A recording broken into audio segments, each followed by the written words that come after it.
Vale, entonces, ¿cuál es el problema fundamental en aprendizaje supervisado?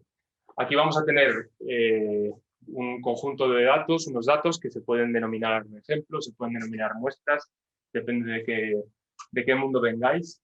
Vamos a tener múltiples observaciones. Cada observación va a estar descrita por un vector X, que yo lo suelo llamar vector de covariables. ¿Dónde está la luz? Aquí, perfecto. Yo lo suelo llamar vector de covariables, pero bueno. Variables predictoras, atributos, características o features, variables independientes, todos son nombres igualmente válidos. Y además, asociado a cada observación descrita por X, vamos a tener una variable Y que va a ser de interés, ¿no? La variable respuesta, variable dependiente, target, output, label, como lo queráis llamar, ¿vale? Un ejemplo que podemos pensar es que X representa ciertas características de una transacción electrónica que hacemos, un pago con tarjeta, por ejemplo, localización, cantidad de dinero, número de transacciones anteriores de la misma tarjeta, e Y denota si esa transacción es fraudulenta o no. Y el problema va a ser, dado el vector de covariables X, inferir Y, ¿vale? Ese es el problema a grandes rasgos del aprendizaje supervisado.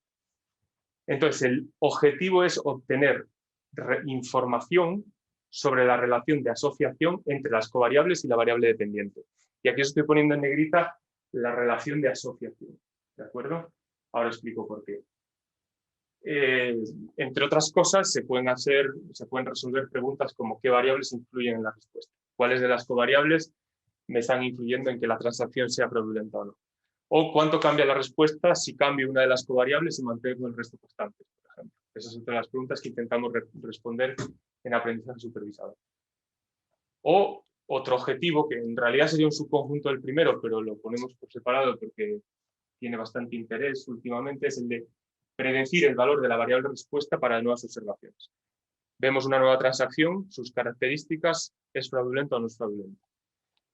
Aquí os he señalado relación de asociación, porque la gente tiende a confundir la relación de asociación con la relación causa-efecto. En regresión, en aprendizaje supervisado, en más concreto en modelos de regresión o clasificación, en principio no determinamos causalidad. No vamos a decir que el hecho de que esta transacción se realice en Sevilla es causa de que sea fraudulenta. Eso no se puede hacer con aprendizaje supervisado. La pregunta es, ¿se puede hacer?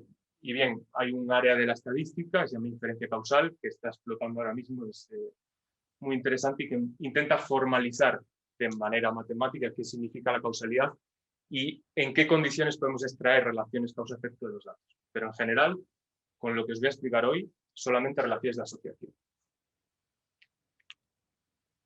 Vale, dentro del aprendizaje supervisado tenemos tipos de problemas diferentes y uno de los criterios más habituales para diferenciar tipos de problema es la variable respuesta. Si la variable respuesta es un vector en general de dimensión D, de números reales, hablaremos de un problema de regresión. Y más comúnmente consideraremos salidas que sean escalares. Si la variable respuesta toma valores en un conjunto discreto no ordenado, por ejemplo, fraude no fraude, o rojo, verde, amarillo, hablaremos de problemas de clasificación. Y existen otros, como por ejemplo, cuando la variable respuesta toma valores enteros, por ejemplo, datos de tipo cuentas, número de personas que se acercan a un establecimiento, o cuando la variable respuesta toma datos en un conjunto discreto ordenado, por ejemplo, pequeño, mediano, grande, ¿vale? Estos son otros diferentes. Yo aquí os voy a hablar del enfoque probabilístico por dos razones fundamentalmente. Primero, porque es el más demandado últimamente. La gente se está atendiendo mucho a lo que se llama Probabilistic Machine Learning, que es el Machine Learning con un enfoque probabilístico. Por eso os voy a presentar este enfoque y después, desde el punto de vista matemático, es más rico y más coherente. Pero bueno, eso ya son opiniones más personales. El enfoque probabilístico siempre tiene tres pasos fundamentales. Primero vamos a modelizar nuestro problema, después vamos a estimar los parámetros que necesitemos en nuestro problema y por último, la fase de predicción. La modelización, en general, se va a hacer de esta forma de aquí. La variable de respuesta y dadas las covariables, se modeliza como una muestra como muestras independientes e idénticamente distribuidas de cierta distribución de probabilidades. Y esta distribución de probabilidad se parametriza con unos parámetros omega. ¿Vale? La estimación es dar un conjunto de entrenamiento, es decir, muestras de las cuales conocemos el vector de covariables y conocemos las respuestas asociadas del vector de covariables. Queremos encontrar los mejores parámetros omega para esta distribución. Mejores entre comillas porque depende de nuestro criterio de optimalidad. Y existen dos formas fundamentales de hacer esta estimación. Existe la forma frecuentista, es la forma clásica, que lo que trata es encontrar los parámetros que maximicen lo que se denomina la verosimilitud. Es decir, encuéntrame los parámetros que maximizan la probabilidad de yo haber observado estas variables respuesta asociadas a estas covariables. Si hemos dicho que bajo nuestro modelo estas son muestras independientes y idénticamente distribuidas de esta distribución de probabilidad, la probabilidad de observar todos los datos factoriza. ¿De acuerdo? Y simplemente el problema de estimación es encontrar el máximo de esta función de aquí. ¿Ok? Otra estrategia es la estrategia bayesiana, que en mi opinión, y esto también son opiniones personales, tiene muchísimo más potencial. Cada vez se está viendo más y cada vez se está aplicando más. La estrategia bayesiana modeliza la incertidumbre sobre los parámetros. Dice, a priori no conocemos los parámetros, vamos a poner una distribución de probabilidad que modeliza nuestra incertidumbre acerca de estos omega. Después, una vez vistos los datos, se actualiza nuestro conocimiento de los parámetros utilizando la distribución a posteriori, que se calcula utilizando la regla de Bayes. Este cálculo es muy complejo en la mayoría de casos, aunque aquí lo veis en 2 líneas fáciles, pero es complejo. De hecho, hay uno del segundo curso que no sé si vais a asistir todos, es de inferencia bayesiana y vamos a explicar, a indagar un poco más en los modelos bayesianos. Casi todos los que se matricularon para el primer. Vale, pues ahí vamos a indagar bastante más en por qué este cálculo es complejo y cuáles son las ventajas de la inferencia bayesiana en nuestra opinión. Así de primeras, daos cuenta que la estimación por máxima verosimilitud va a dar un estimador puntual de los parámetros. La estimación bayesiana no va a ser un estimador puntual, sino que va a ser probabilístico. Y a priori tenemos más información. Pero lo dicho, profundizaremos más sobre esto y yo me voy a centrar en la estimación frecuentista. Última fase es la predicción. Dado un nuevo ejemplo, con lo que hemos aprendido en la fase de estimación, tenemos que predecir cuál va a ser, dado un nuevo vector de covariables, predecir su variable de respuesta.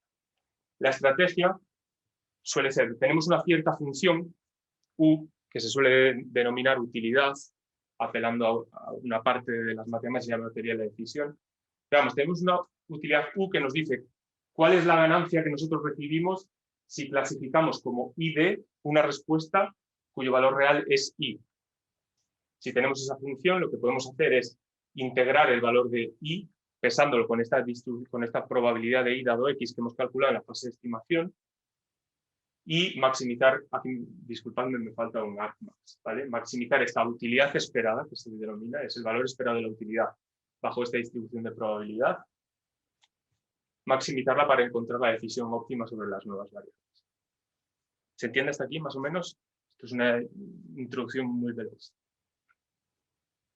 Bueno, con que entendáis hasta aquí cuál es el problema del aprendizaje supervisado y de la regresión, que tiene 3 fases, me vale.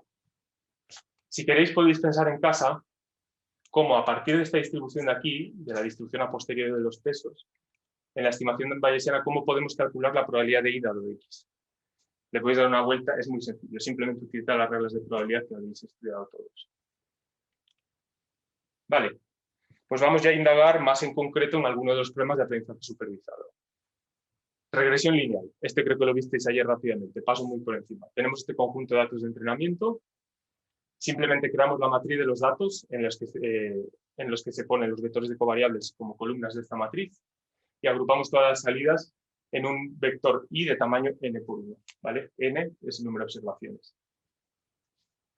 Dijimos, lo primero, modelización. ¿Cuál es nuestro modelo en un problema de regresión lineal? Pues una opción es decir, la variable respuesta, que es un número real, un escalar, va a tener una distribución normal cuya media va a ser una combinación lineal de las covariables. Es el modelo más sencillo que se nos puede ocurrir. Este modelo es posible que no sea bueno. No obstante, en ciertas ocasiones puede resultar útil. Además, desde el punto de vista matemático puede resolverse analíticamente, el estimador de máxima verosimilitud. Aquí hay una frase que, bueno, seguramente os la hayan dicho en algún curso de estadística.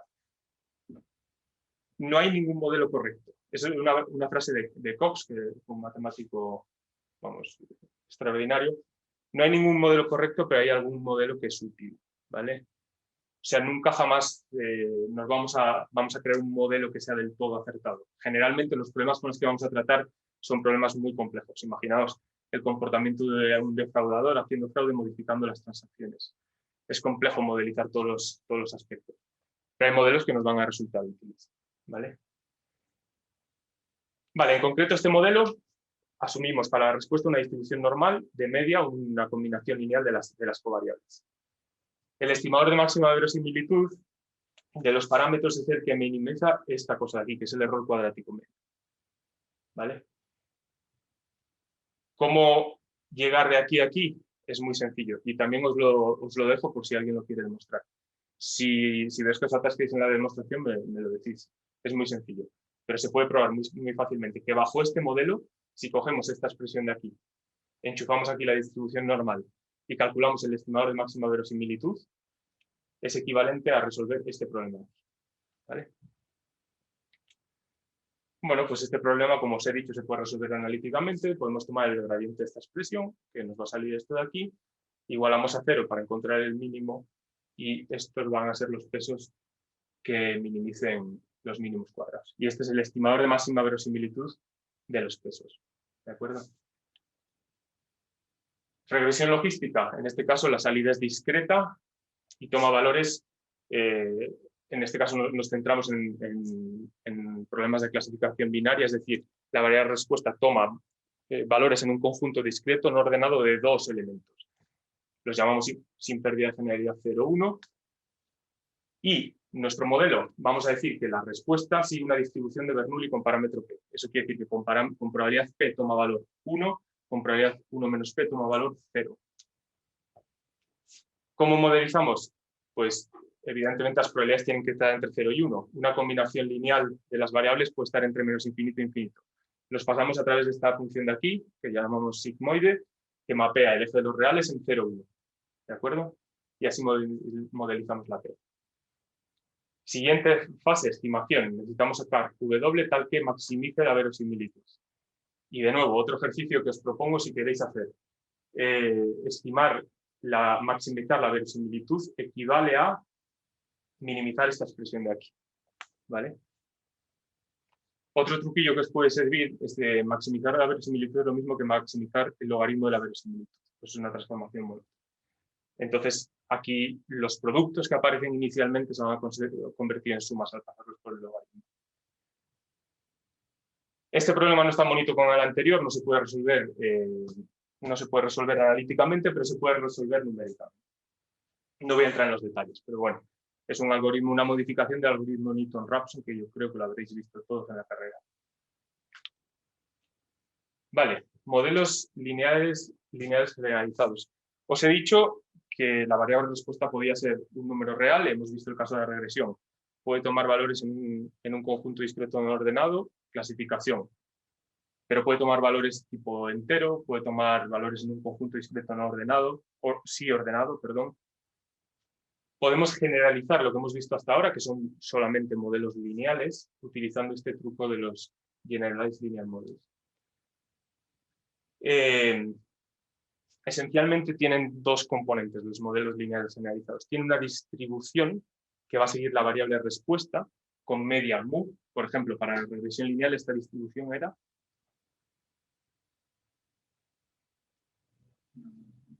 decir, señora, la normal.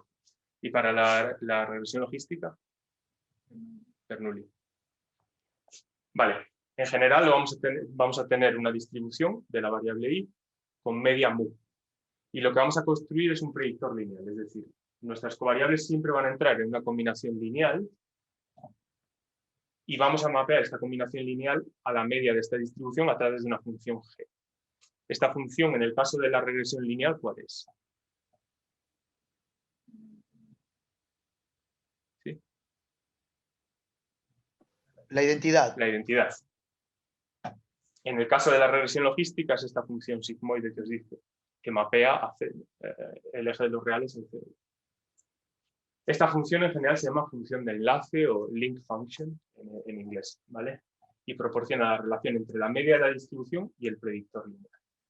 El inverso de esta función se conoce como la función de media, ¿vale? Y sigue esta relación de aquí.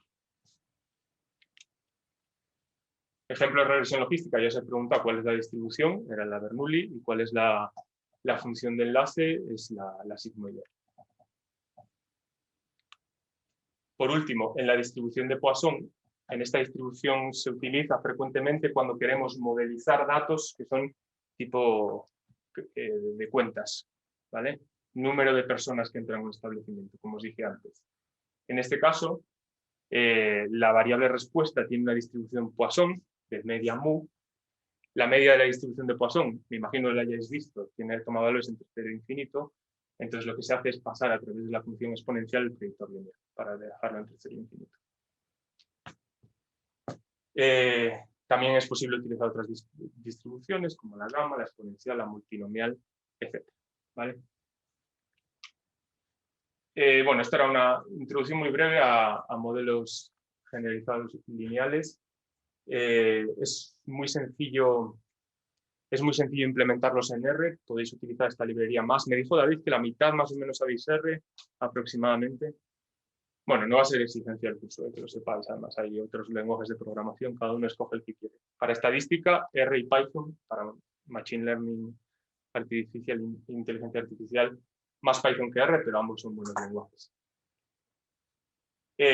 Bueno, y declarar un modelo lineal generalizado es simplemente, se hace de esta forma aquí, y aquí en la familia se le especifica. Por ejemplo, esto va a ser un modelo de regresión logística, ¿vale? Recordad que la Bernoulli es la binomial en el caso en que realizamos solo un intento. Y por debajo, ¿qué es lo que hace? Está implementando IRLS, que es Iterative Reweighted Least Squares, que es la variación de Newton-Raphson, el algoritmo que os dije, para resolver estos problemas. Y se puede resolver cualquier modelo generalizado siempre y cuando la distribución está en las familias exponenciales. Pero bueno, esos son detalles. Vale, hasta ahora, ¿qué problemas? Hemos visto una familia de modelos en la que los predictores siempre se relacionan de forma lineal. ¿Qué problemas tiene esto?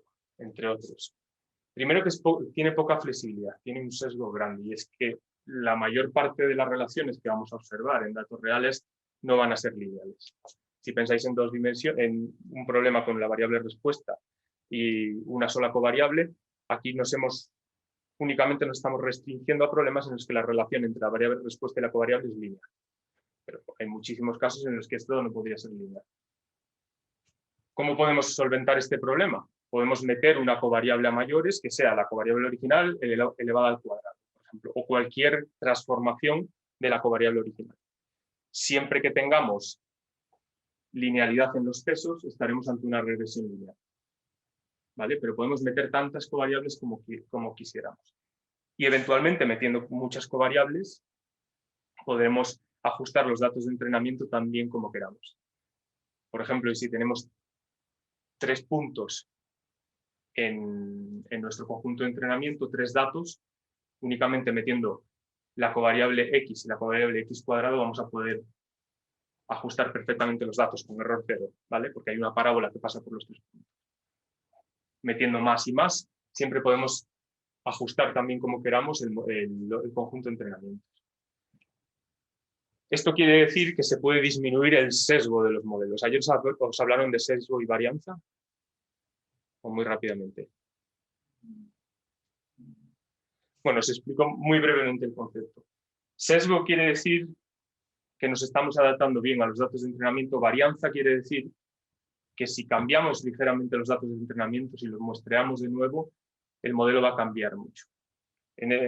Siempre en Machine Learning hay un equilibrio entre sesgo y varianza. Queremos modelos que no tengan sesgo, pero que tampoco crezcan mucho en varianza. Aumentando el número de predictores que tenemos, siempre podemos ajustarnos muy bien a los datos de entrenamiento pero eso puede crear un incremento en la varianza. Es decir, si tuviésemos otros datos de entrenamiento diferentes, a poco que variasen, como los hemos ajustado demasiado bien a los originales, tendríamos muchos errores. ¿De acuerdo? Eso rápidamente. De todas formas, en las diapositivas de ayer de David está bien explicado.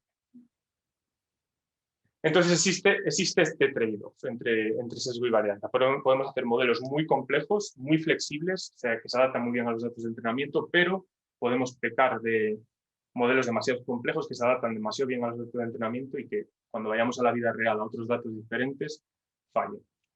Hay que equilibrar de alguna manera este trade-off. Una manera es equilibrarlo utilizando un parámetro de control. Y esto es lo que se denomina la regularización. Nosotros vamos a meter muchas variables, vamos a hacer un modelo rico, un modelo flexible, se va a acomodar mucho a los datos, pero en lugar de minimizar el error cuadrático medio, por ejemplo, en regresión lineal, vamos a sumarle aquí un parámetro que controle el tamaño de los parámetros del modelo. Este lambda claramente va a intervenir en el trade-off. Si lambda tiende a 0, vamos a recuperar la solución de mínimos cuadrados. Si lambda tiende a infinito, ¿cuál va a ser el valor de los parámetros aquí? 0, ¿no? Si estamos minimizando la norma 2 de los pesos, cuando lambda es muy grande, damos todo el peso al segundo término y vamos a ir a 0. Este lambda va a servir para equilibrar o para controlar este trade-off entre sesgo y varianza.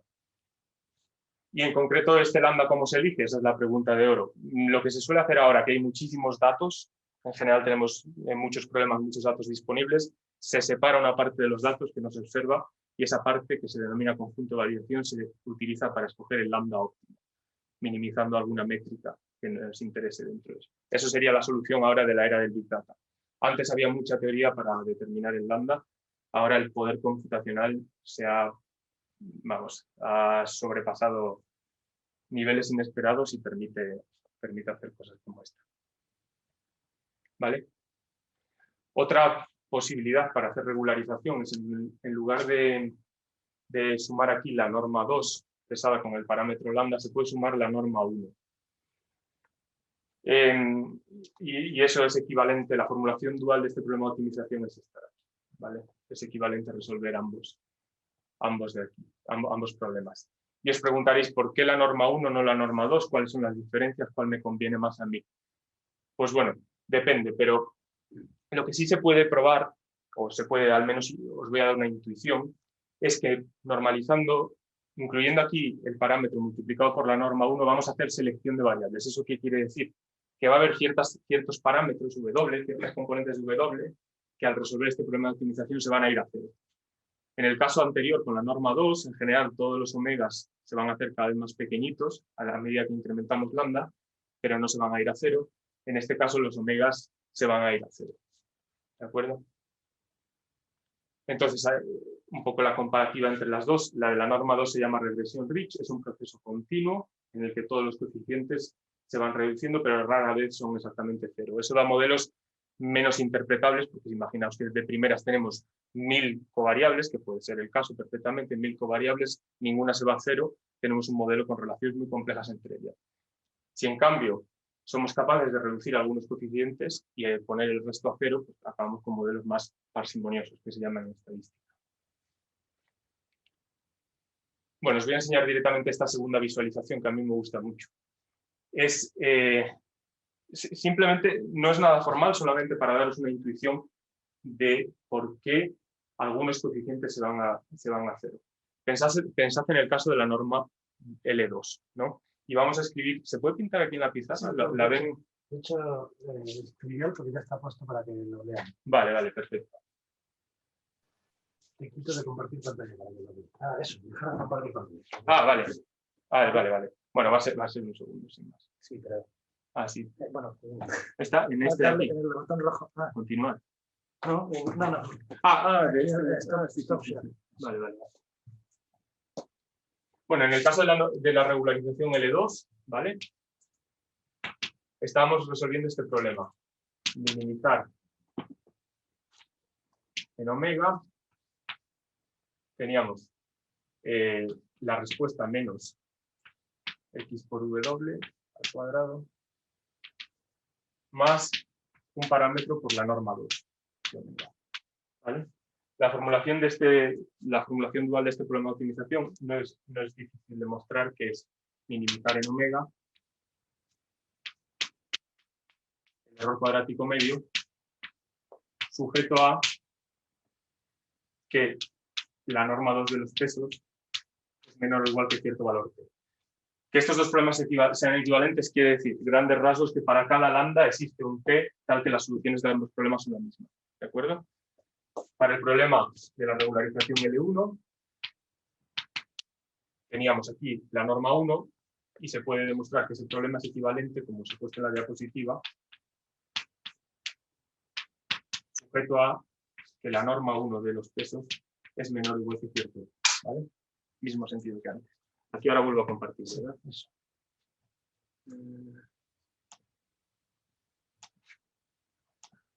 ¿Se está viendo así? Vale. Aquí os pinto las versiones de las segundas versiones, o sea, esta y esta para los dos problemas. En la regresión L2, como veis, la región de que cumple las restricciones en el espacio beta 1, beta 2, que yo aquí llamo omega 1, omega 2, es un círculo, ¿vale? Son las que cumplen esta condición de aquí. En las que cumplen la restricción L1, perdón, esta condición de aquí, las que cumplen la restricción L1 son las que cumplen las condiciones de abajo, y la región de las restricciones es este diamante de aquí, ¿de acuerdo? Estas elipses son superficies que tienen el valor del error cuadrático medio constante, y este beta es la regresión, el valor que optimiza únicamente esta parte de aquí, ¿vale? Y la intuición, simplemente para que veáis, es que la solución de este problema se da cuando una de estas elipses, que cada vez tiene mayor valor de error cuadrático medio, intersecta a la región de las restricciones, ¿vale? En este caso, la solución al problema de optimización sería este punto de aquí, y en este caso este punto de aquí. La intuición aquí es que bajo estas restricciones, con esta geometría del espacio de las restricciones, es mucho más probable caer en uno de los picos donde alguna variable se hace cero que en esta de aquí. Como os digo, esto no es una cosa formal, es simplemente una intuición, pero vamos, a mí me gusta, me ayuda a entender bastante bien por qué pasa. Bueno, aquí algo de la interpretación bayesiana, pero voy a pasar rápidamente por ello, y es la regularización existe de forma natural en el modelo bayesiano. Aquí me podréis decir, bueno, hemos empezado con un modelo probabilístico más o menos sofisticado, hemos calculado el estimador de máxima verosimilitud y después, a piñón, has metido un término en el estimador de máxima verosimilitud porque a ti te conviene o porque ayuda, pero no hay una justificación teórica. Y es verdad, esto no sucede en la interpretación bayesiana, la regularización aparece de forma natural. Y en concreto aparece en la distribución a priori. Y se puede probar, por ejemplo, que si nuestra distribución a priori sobre los parámetros W es una distribución normal, el estimador que maximiza la distribución a posteriori es precisamente la solución del problema de regresión con regularización L2. Para LASO, para la regularización L1, si nosotros ponemos esta distribución a priori en los parámetros W, el estimador que maximiza la distribución a posteriori es la solución del problema de regresión con regularización L1. También, si queréis, lo demostráis. Os digo brevemente cómo se haría, pues es muy sencillo. Esta es la distribución a priori en los pesos. ¿De acuerdo? Tenéis que calcular la verosimilitud, que hemos visto antes cómo se calcula. La distribución a posteriori en los pesos, usando la regla de Bayes, es proporcional al producto de esta distribución a priori por la verosimilitud. Maximizáis ambos lados y vais a ver, si reescribís la expresión que os salga de manera oportuna, vais a ver que el problema de optimización que obtenéis es el mismo que hemos visto anteriormente para regularización L1. De nuevo, si alguien lo quiere intentar, es bienvenido, y si alguien tiene dudas, también me puede escribir al correo y la resolvemos. Vale, bueno, esto es simplemente una nota de notación. Cuando hablamos de LASO suele hablarse de minimizar el error cuadrático medio más la norma L1 o la L2. Es decir, solemos centrarnos en problemas de regresión lineal, con la hipótesis normal del modelo. Pero el error cuadrático medio puede sustituirse por cualquier otra función de pérdida. En concreto, esto se puede ampliar a cualquier modelo de la familia de modelos que hemos visto antes, generalizados. Y en ese caso hablaremos de regresión logística o regresión de Poisson, regresión gamma más una regularización. Simplemente no pasa. Vale, esto es lo que quería daros de introducción breve a regresión lineal para llegar a redes neuronales. Bueno, llevo media hora, ¿no? Sí. Vale. Bueno, pues vamos a hacer un break para que me preguntéis dudas si tenéis hasta ahora. Si no, continúo. Hola. Espera, a ver que te oigo poco. Sí. Hola, ¿sí me escucha?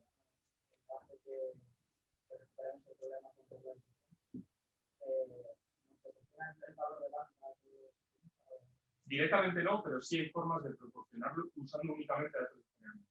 Antes el valor de lambda os he dicho que la forma de estimarlo más obvia es separar un cacho de los datos que no observas y estimarlo dentro de ese cacho. Porque evidentemente si lo estimas dentro de los datos de entrenamiento, el lambda te va a tender a cero, o sea, puedes estimarlo por separado. En la regresión bayesiana, el lambda es un parámetro de tu distribución a priori, ¿vale? Y eso lo podéis ver si hacéis más un parámetro de tu distribución a priori. Pero existen técnicas para estimar usando los datos este parámetro. Sí, directamente no te lo va a dar y vas a poder ver que es un parámetro de distribución a priori. Y la demostración es muy sencilla. ¿Alguna cosa más? Sí, hola. No lo sé. Si es un parámetro de la distribución a priori, ¿con qué criterio según qué problema elige esa distribución?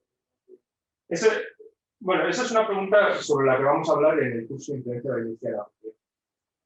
Si eres estrictamente bayesiano, si la lógica bayesiana, las probabilidades ya no se van a interpretar como límites de frecuencias, que la definición que os habían enseñado, sino que se interpretan como formas de cuantificar la incertidumbre subjetiva de cada uno.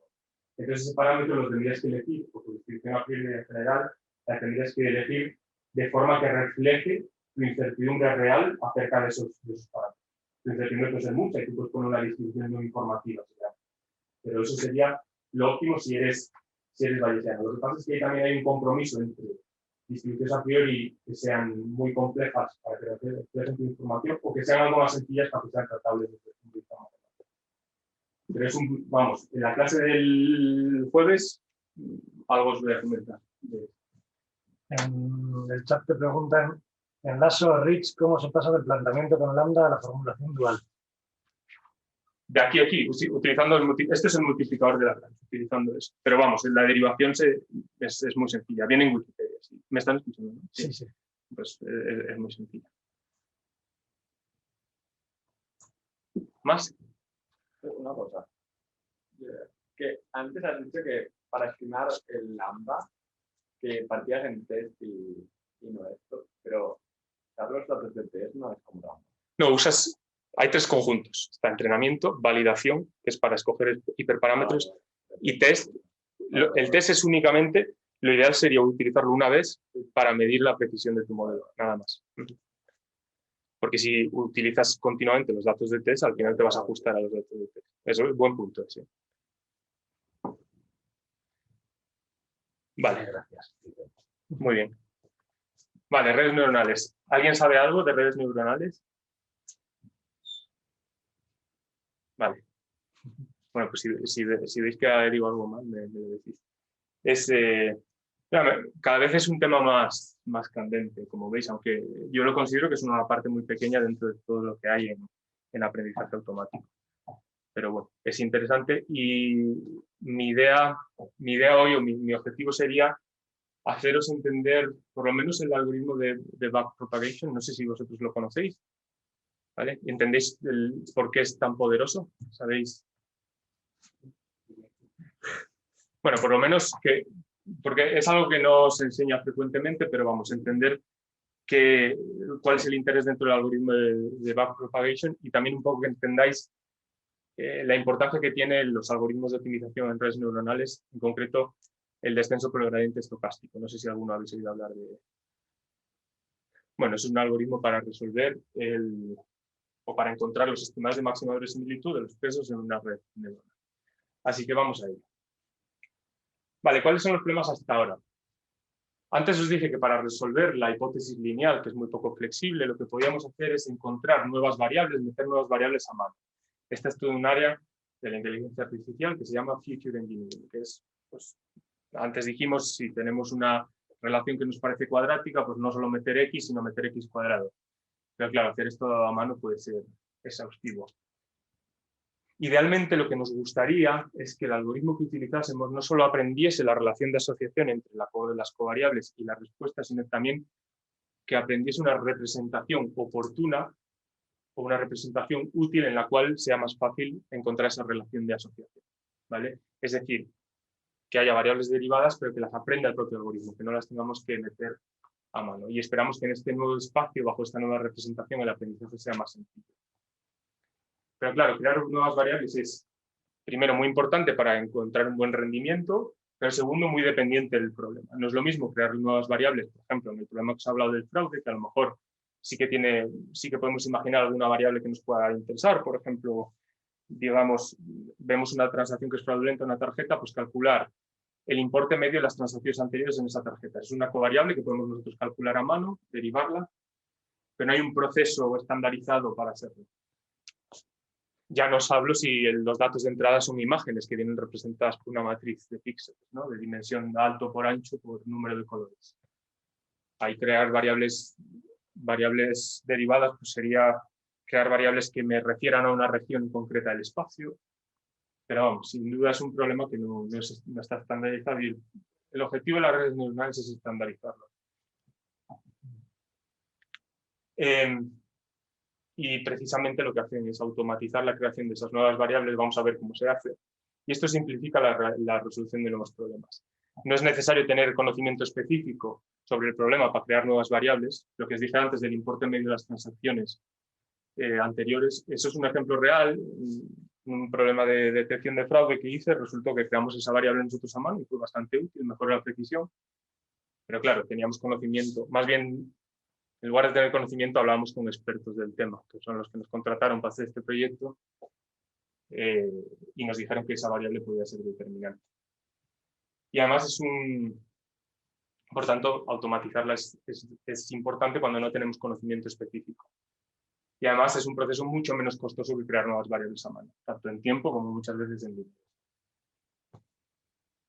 La idea es que intentemos introducir como parte del aprendizaje la creación de estas nuevas representaciones. Y esto supuso el cambio de paradigma pues, ya hace años, aunque sobre todo en nuestro siglo, entre lo que era el Machine Learning más tradicional y el Deep Learning. En el Machine Learning tradicional, el flujo de trabajo era dado un input, creaba un analista, un experto, creaba una serie de variables, hacía un proceso de feature extraction y después se pasaba por un algoritmo de clasificación, por ejemplo, y se distinguía entre un coche o algo que no es un coche, en este ejemplo concreto.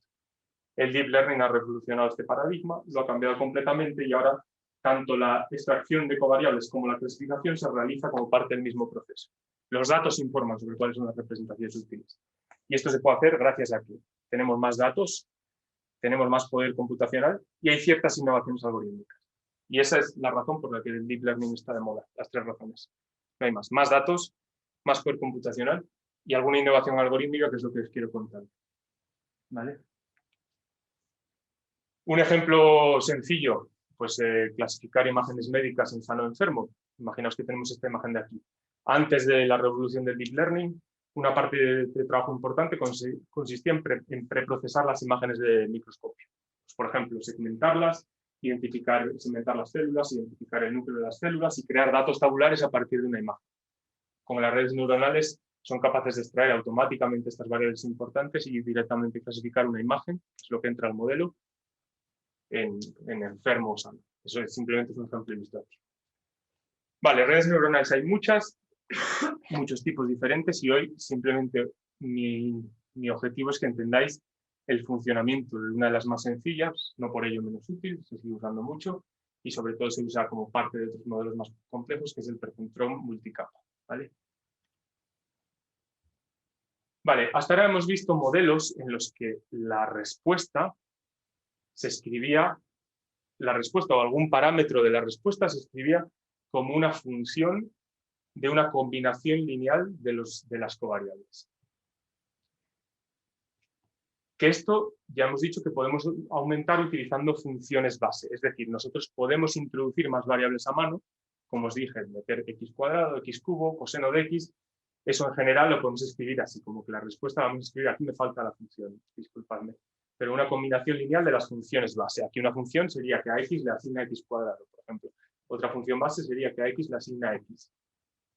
La podemos enriquecer con todas las funciones base que queramos, pero la pregunta es cómo escogemos las funciones base, y la idea aquí es adaptar las funciones base a los datos, que los datos nos dicen cuáles son. Y para ello necesitamos una forma estándar de parametrizar estas funciones base. Lo primero que haremos es fijarlas, el número de funciones base de antemano, darles una forma paramétrica y estos parámetros, incluirlos como parte del modelo, crear estimadores de máxima verosimilitud de estos parámetros. De esta manera conseguiremos aprender la representación y es lo que hace el perceptrón multicapa. El perceptrón multicapa en concreto parametriza las funciones base de una forma muy concreta. Hasta ahora esta era la parametrización de la variable respuesta, donde f era una función que podía ser lineal o no lineal, dependiendo de la respuesta. Lo que hacen las redes neuronales es parametrizar las funciones base de la misma manera que y. Es decir, esta phi de j va a tener la misma forma funcional que tiene la variable respuesta en los modelos de regresión. Entonces, el perceptrón multicapa básico lo que hace es, dado los datos de entrada, las x, construye m combinaciones lineales del input. x1, xp es el vector de datos de entrada, de covariables, y va a construir m combinaciones lineales, ¿vale? Aquí j va desde 1 hasta m. Cada activación a j, que se denomina, a esta combinación lineal se denomina activación, se va a transformar utilizando una función no lineal diferenciable. Y se repite el proceso 1 y 2 con tantas activaciones lineales más funciones no lineales de transformación, tantas veces como capas ocultas se dice que tiene la red. Una pregunta, ¿por qué esta función tiene que ser no lineal?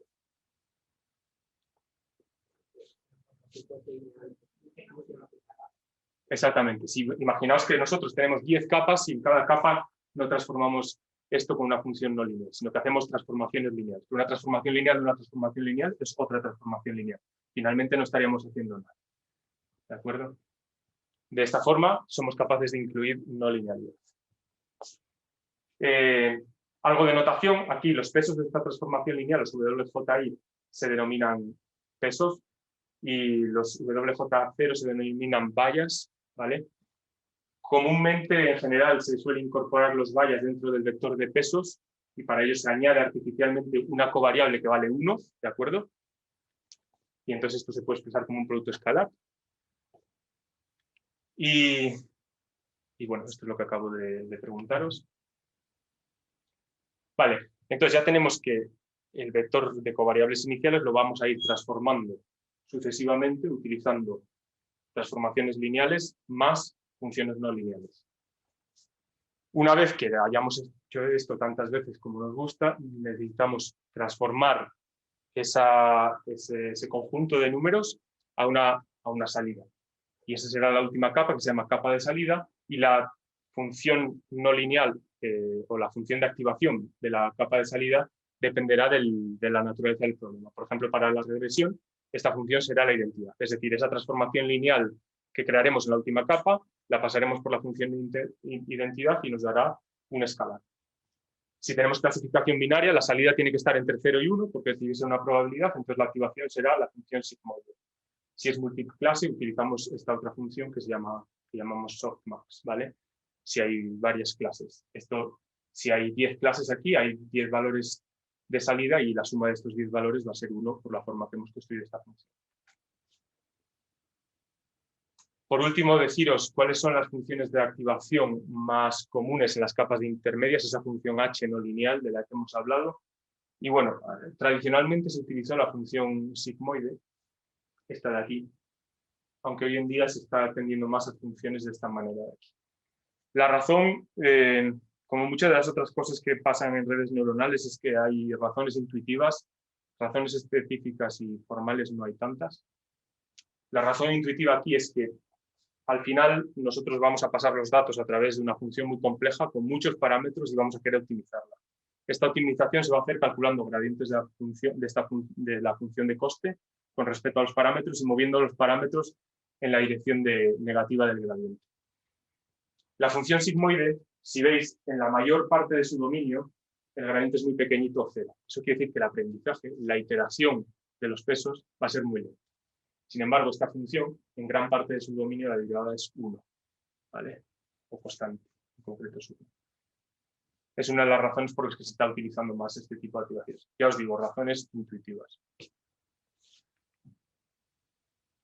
Vale, y aquí, componiendo todos los pasos que os he dicho, os pongo un ejemplo de una red neuronal que tiene 2 capas, ¿no? Esta sería la primera transformación que hacemos de los datos y esta sería la siguiente transformación ya para la capa de salida. Esta sería una red neuronal para un problema de clasificación, porque nos va a devolver un número entre 0 y 1. Vale, la estructura de redes neuronales es francamente sencilla. Quizás así explicándolo no sé si queda súper claro. Porque bueno, puede ser un poco lioso porque hay muchos parámetros. Pero es muy sencilla. Si no revisáis las diapositivas, y es simplemente una forma de parametrizar funciones de cierta manera que tiene sus ventajas para convertir un vector de covariables iniciales en un valor, ya sea un escalar, un número entre 0 y 1, o lo que queramos. Bueno, y esta es la representación típica. Aquí estaría el vector de covariables de entrada, cada una de las m combinaciones lineales, cada una de las m activaciones, que además se pasan por una función de activación no lineal. Aquí habría otra capa más, a mayores, y esta sería la capa de salida. Vale, y os preguntaréis, ¿vale? ¿Por qué esta forma de parametrizar las redes neuronales y no cualquier otra? Para mí la respuesta más correcta es que esto es ensayo y error. Esto se ha probado durante años, se han probado muchos modelos, sigue siendo un campo activo de investigación, diseño de estructuras de redes neuronales, y las que están aquí, las que se están utilizando actualmente, pues han resultado funcionar bien y generalizar en varios problemas. Para mí esa es la respuesta que a mí me convence. Hay gente que se ha lanzado a encontrar resultados teóricos que, bueno, tienen cierto interés. Uno de ellos es el teorema de aproximación universal. Este ya tiene sus añitos, yo no sé si es de los 70, si no me equivoco, de los 80, que dice, si asumimos una red neuronal feed-forward, que es como la que hemos visto hasta ahora, que tiene una única capa oculta, es decir, no 2, esta tiene 2, una única capa oculta, tiene un número de neuronas finito, es decir, hacemos un número finito de combinaciones lineales en esta capa.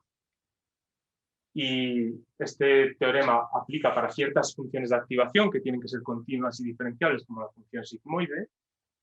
Este teorema dice que podemos, de esta manera, aproximar cualquier función continua con precisión arbitraria. Es decir, que el valor absoluto de la función que queremos aproximar, evaluada en cualquier x, menos la función que aproxima parametrizando la red neuronal de esta manera, siempre va a ser, es menor o igual que epsilon para todo epsilon. ¿Vale? Esto es lo que nos dice el teorema de aproximación universal. Es un teorema de estos que te dicen que puedes hacer una cosa, pero te las arreglas tú para hacerla, ¿no? No es constructivo. Entonces, ellos dicen que se puede aproximar, pero no te dice cómo hacerlo. Además, el número de neuronas en muchos casos puede ser exponencialmente grande y esto es lo que motiva el deep learning. Deep learning es redes neuronales que en lugar de tener 1 o 2 capas, a lo mejor tienen 100, 200, 300, ¿vale? Hay otro teorema de aproximación universal que no os lo he explicado porque yo no lo he leído tampoco, es de un paper del 2017 que da un resultado similar, pero con redes neuronales profundas, con varias capas intermedias, ¿vale?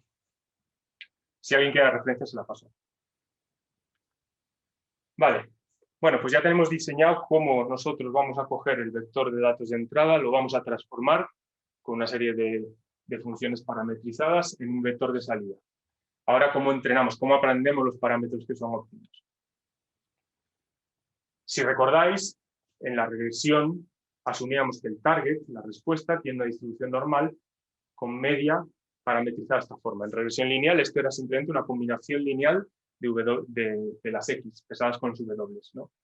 En una red neuronal simplemente esto va a ser la salida de la red, lo que vomita la red después de haberle pasado todos estos datos. ¿De acuerdo? Entonces simplemente podemos coger nuestro estimador de máxima verosimilitud y calcularlo. Minimizar encontrar estimados de máxima verosimilitud equivale, como antes, a minimizar el error cuadrático medio. El problema es idéntico a antes, simplemente que ahora la respuesta, la media de la distribución normal, está parametrizada de una forma mucho más compleja. El resto es todo igual. Antes esta función era lineal y el problema era convexo, ¿vale? Tenía una única solución y fuimos capaces de resolverlo analíticamente. Ahora, la gran cantidad de no linealidades que tiene esta función hace que en general este problema no sea convexo. Entonces, como mucho, vamos a optar a converger a un mínimo local de esta función. ¿De acuerdo? Y esto es algo que tenemos que sacrificar. En general no vamos a encontrar un mínimo global. Hay técnicas que sirven para encontrar mínimos globales. ¿Habéis tomado un curso de optimización en el grado? Vale. Hay técnicas para encontrar óptimos globales, pero tampoco te certifican que estés en un óptimo global. Es un problema muy complicado.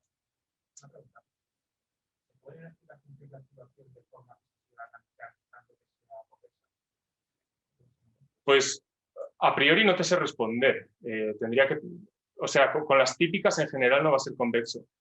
Si existiese alguno que fuese convexo, es posible que sí, pero a priori no te lo puedo asegurar. De todas formas, para la mayoría de problemas de interés vas a tener que lidiar con la no convexidad.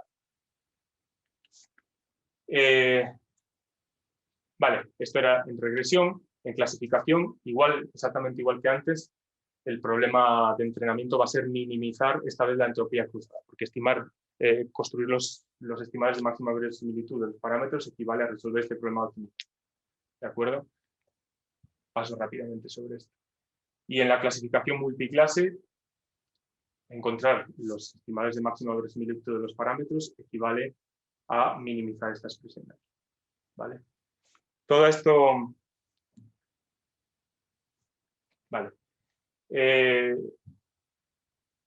Todas estas equivalencias entre maximizar la verosimilitud y minimizar estas expresiones son muy sencillas de derivar y también os animo a que las hagáis, son iguales que las de antes.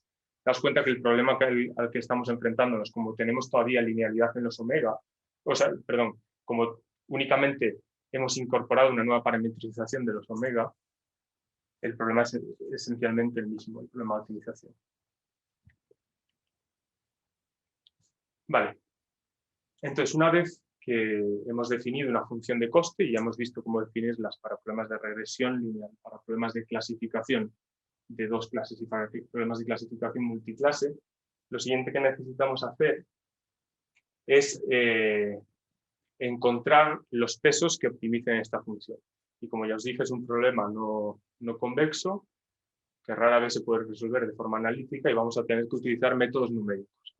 Y el método más común, o los más comunes que se utilizan en redes neuronales, son los métodos basados en el gradiente. Esto es así porque evaluar el gradiente de esta función tan compleja que hemos definido es, desde el punto de vista computacional, muy eficiente. Y esto es lo que quiero que entendáis hoy. Evaluar el gradiente tiene la misma complejidad computacional que evaluar la función. Y este es uno de los avances algorítmicos de los que hablaba, por los cuales son importantes las redes neuronales. Vale, una vez convencidos de que vamos a utilizar métodos basados en el gradiente, lo que se suele hacer en general es utilizar el método gradient descent, descenso por el gradiente, en el que vamos a iterar esta expresión varias veces.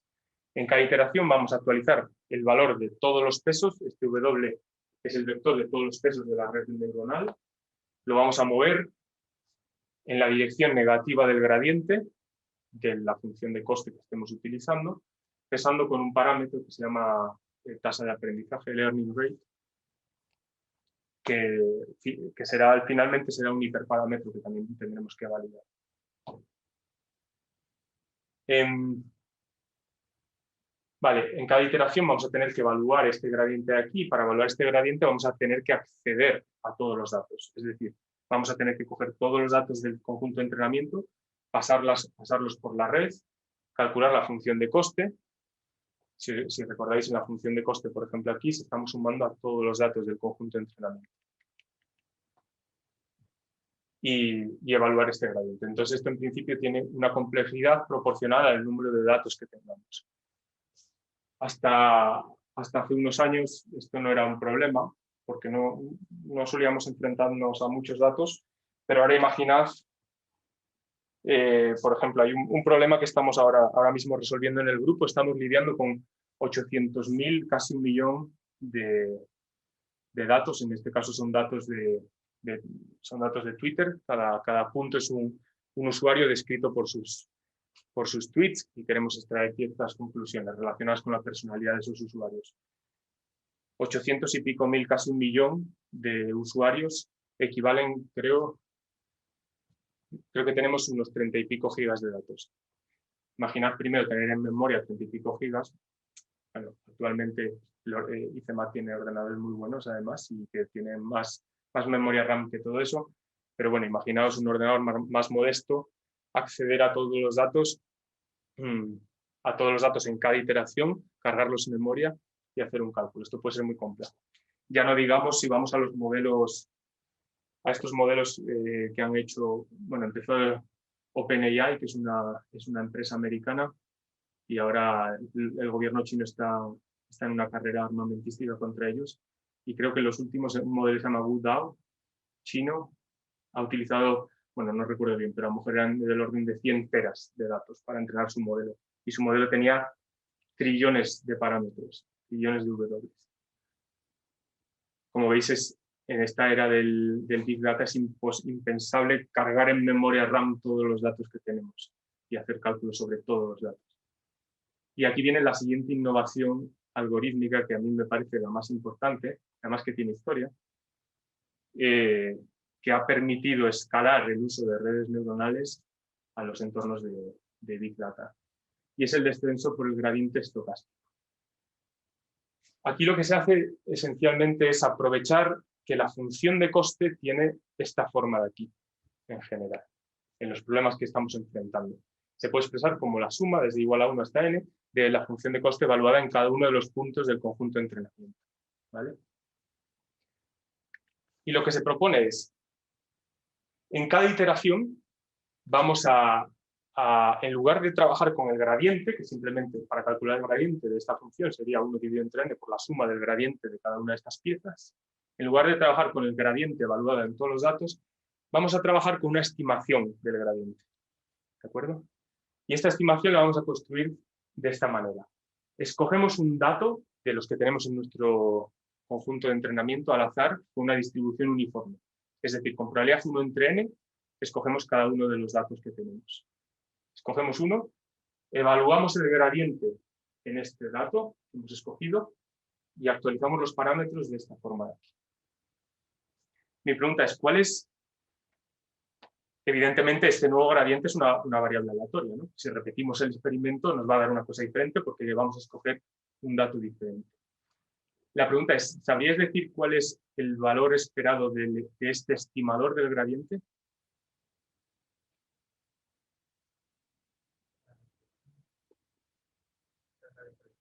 El gradiente original.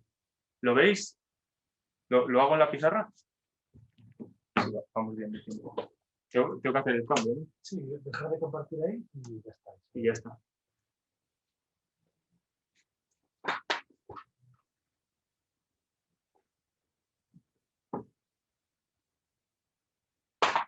Es muy sencillo. ¿Cómo se calcula? Vamos a llamar x sub i al valor del gradiente de W evaluado en i.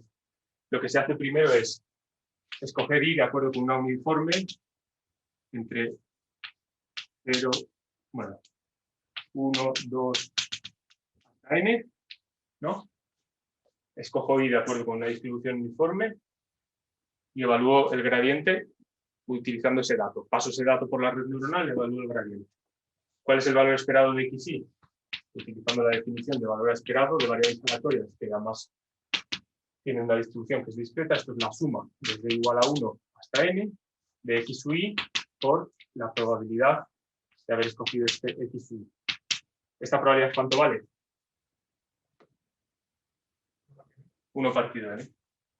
Suma desde igual a 1 hasta n el 1 partido n me lo saco del sumatorio del x sub i, que es... Entonces, el valor esperado de este estimador que hemos construido el gradiente, muy sencillo, es el gradiente original. ¿De acuerdo?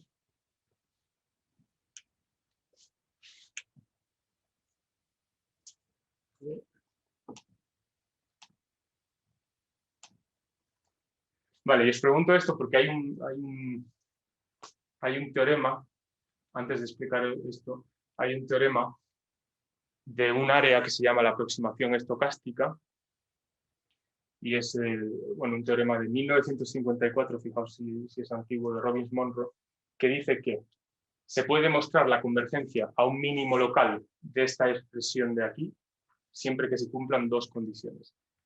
Primero, que las tasas de aprendizaje cumplan estas dos condiciones de aquí, que se llaman condiciones de Robbins-Monroe, y que el gradiente que se utiliza en cada iteración sea un estimador no sesgado del gradiente original.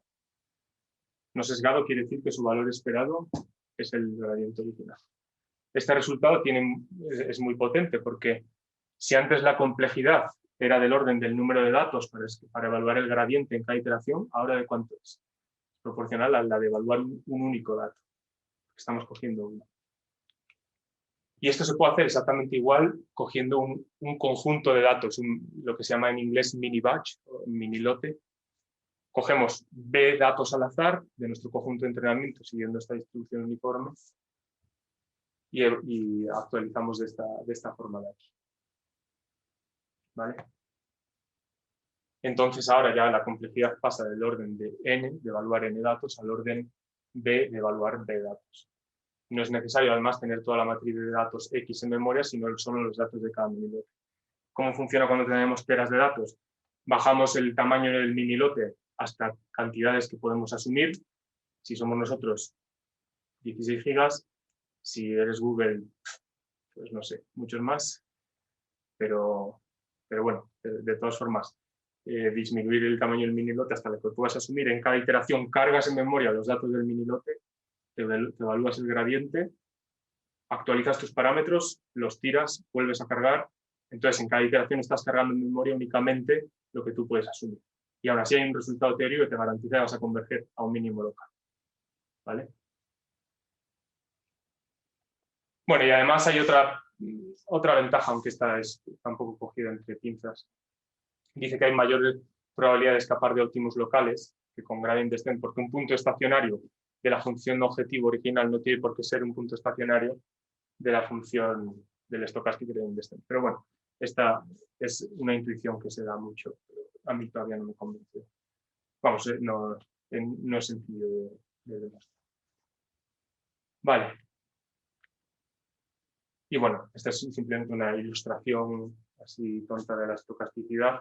Si estas son las superficies de error constante, pues si estamos utilizando el gradient descent original, pues nos iremos moviendo siempre en la dirección negativa del gradiente, es decir, seguiremos esta línea de aquí hasta converger a un nuevo óptimo local. Si utilizamos stochastic gradient descent, que es la versión en la que utilizamos un único dato para evaluar el gradiente en cada punto, nos estaremos moviendo en direcciones aleatorias marcadas por el gradiente del punto en concreto, pero en global iremos convergiendo hasta el mínimo local. Es lo que vemos en esta línea morada de aquí. Si utilizamos un mini batch, un conjunto de datos, esta estimación del gradiente todavía no será perfecta, pero bueno, tendrá menor varianza que la estimación original y nos moveremos también de forma estocástica y convergiendo eventualmente al óptimo. Vale, tiempo de otro break y que me hagáis alguna pregunta si tenéis. No sé si en el chat hay. No. Sí. La convergencia menos Sí, en general sí. En general, lo que se observa es el tamaño de milibatch es mayor, la convergencia es mayor.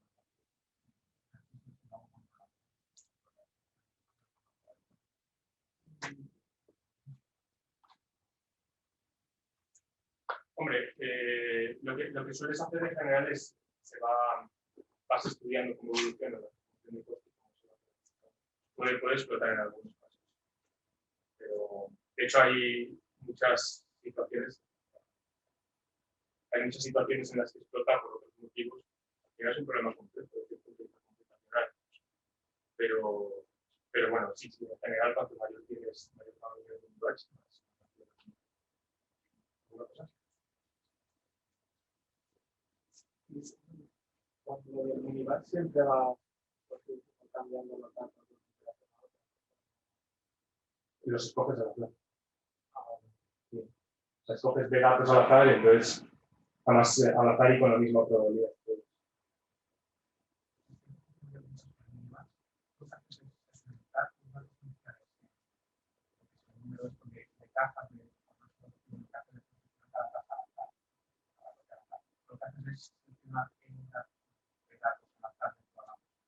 Depende si escribes en memoria o no, pero lo que haces es simplemente muestras un número entre 1 y n, o 10. Y me dice el dato 1, el 3, el 14 y el 25. Y esos son los datos que cargas en memoria. O si escribes en memoria, son los datos que le pasas a la red para evaluar la vida. ¿Alguna cosa más? Bueno, mi idea es hoy terminar entrenando una red neuronal pequeñita en R, sin ver los detalles, pero solo para que veáis. Ilustrar cómo lo podréis hacer en casa y os dejaré el código para que... ¿Os dio David mi dirección de GitHub? Vale, ahí tenéis el código, las diapositivas, el material y bueno, si tenéis cualquier cosa me lo comentáis. Vale, lo siguiente que os quería enseñar es el algoritmo de backpropagation y a ver si aquí me quiero detener algo más para cerciorarme de que lo entendéis. Pero bueno, el mensaje principal es las redes neuronales han triunfado por, lo primero, mayor disponibilidad de datos. La mayor disponibilidad de datos está asociada a que cada vez tenemos vidas más virtuales, hay más datos en Twitter, más datos en Wikipedia, nuestros datos bancarios están también online. Tenemos, sobre todo las grandes empresas como Facebook y Google tienen un poder tremendo porque pueden acceder a los perfiles de la gente y recolectar una cantidad de datos inmensa. Lo siguiente es una mayor capacidad de hardware. Sobre todo aquí la revolución se debe a las tarjetas gráficas. Si veis, por ejemplo, cómo ha evolucionado el precio de las acciones de Nvidia en los últimos años, diríais, joder, tenía que haber comprado estas acciones hace 20, pero está creciendo exponencialmente porque realmente se están utilizando. Y lo último, las innovaciones algorítmicas, que son lo que a mí me preocupa. Y la que os he contado es una de las más importantes y la siguiente también importante es el algoritmo de backpropagation o más en general la diferenciación automática. Y vamos a ver si somos capaces de entender por qué es tan interesante. Lo primero, deciros que el backpropagation no es más que una técnica eficiente para evaluar el gradiente de la función de coste con respecto a los pesos, que es lo que necesitamos para resolver el problema de optimización. Y es una forma eficiente que aprovecha cuál es la estructura que hemos definido hasta ahora de los perceptrones multicapa. Hemos definido esta parametrización de cierta forma y una de las ventajas que tiene es que permite una evaluación muy eficiente de este gradiente. ¿Vale? En la mayoría de problemas, como hemos visto además, la función de coste se puede escribir de esta manera. 1 partido n por la suma de la función de coste evaluada en cada uno de los puntos de entrenamiento. Aquí simplemente me voy a centrar en cómo se calcula para una red neuronal del tipo que hemos visto el gradiente de la función de coste de uno de estos términos, en uno de los conjuntos de datos, solo de uno de estos términos. Después, si lo quisiéramos hacer de todos, lo evaluaríamos en todos y sumaríamos y tendríamos el gradiente final. Vale. En un perceptron multicapa de lo que hemos visto, cada unidad o cada neurona, que se llama, calcula una combinación lineal de sus inputs, que voy a llamar en general Z, de esta forma de aquí. Aquí recordad que antes os estaba metiendo un término más, que lo llamaba el bias, en un WJ0. Aquí lo estoy incluyendo como parte de este vector de aquí. ¿Vale? Entonces lo que hago es aumentar Z sub i con una componente más, que va a valer 1. y el término del bias lo incluyo como la última componente de este vector. Y además el output de cada unidad, de cada neurona, es una función de activación no lineal sometida a esta sub J. ¿Vale? Ahora supongamos que para cada instancia del conjunto de entrenamiento, es decir, para cada dato del conjunto de entrenamiento, hemos calculado los inputs y los outputs de todas las neuronas. Es decir, hemos pasado esa instancia por la red neuronal parametrizada de la forma que os he dicho y hemos calculado en cada neurona cuál es el input y cuál es el output. ¿De acuerdo? Y lo que necesitamos hacer es evaluar la derivada de SUN, de la función de coste, con respecto a cada uno de los pesos, WJI. ¿Vale? Esto será la componente IJésima del gradiente, que después utilizaremos para mover el peso WJI en la dirección negativa de esta derivada. Aquí lo primero que podemos hacer, a la vista de que esta es la forma que tienen, que esta es la relación funcional entre los pesos y las activaciones a su J, usar la regla de la cadena. ¿Vale? La derivada de SUN con respecto a W y J, sea la derivada de SUN con respecto a J y la derivada de su J con respecto a W y J.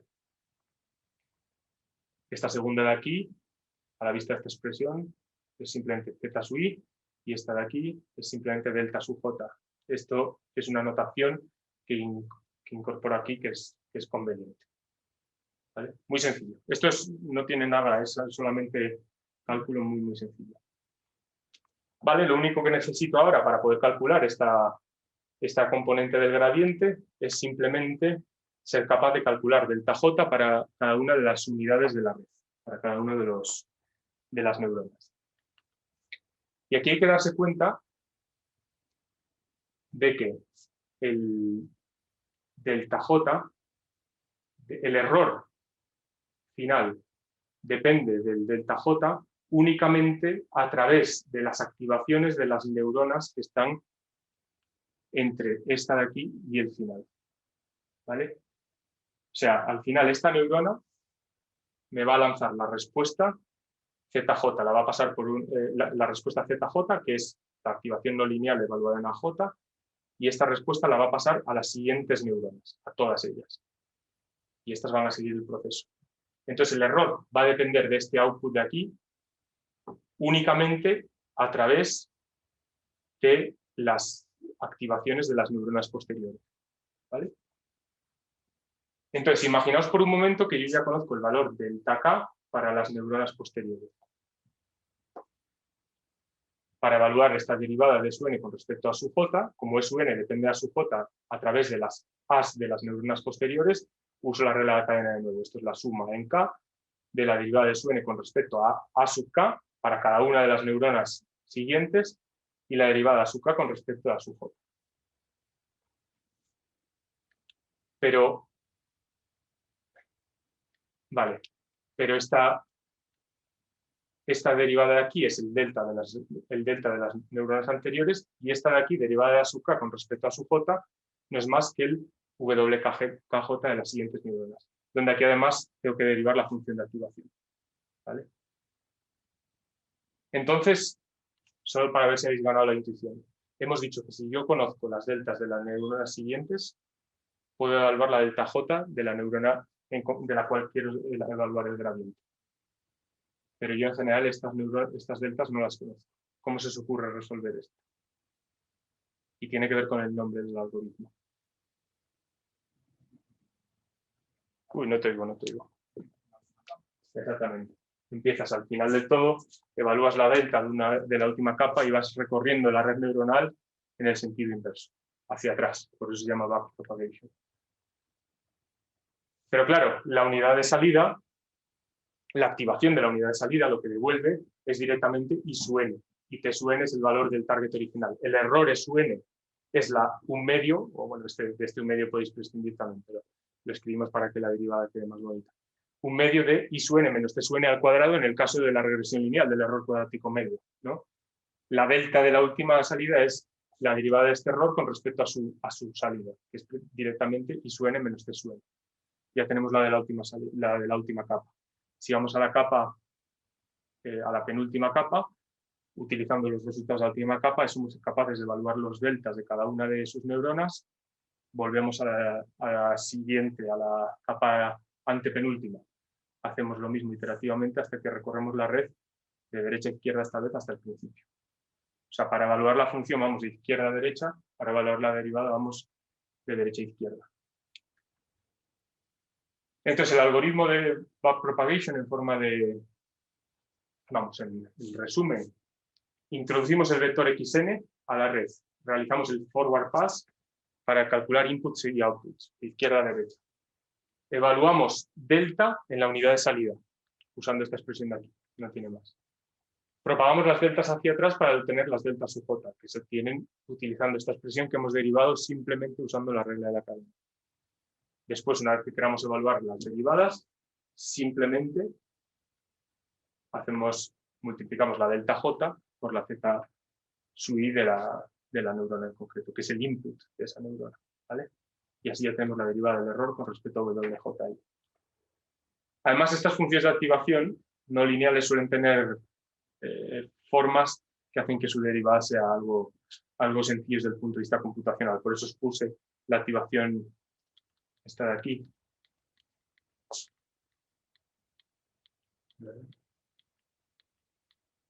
Esta de aquí, cuya derivada es si x es menor que 0 es directamente 0 y esa neurona no contribuye, por así decirlo, y si su derivada es mayor, si x es mayor que 0, su derivada es una constante, es 1. Vale, ahora vamos a intentar entender rápidamente cuál es la complejidad de evaluar esta derivada.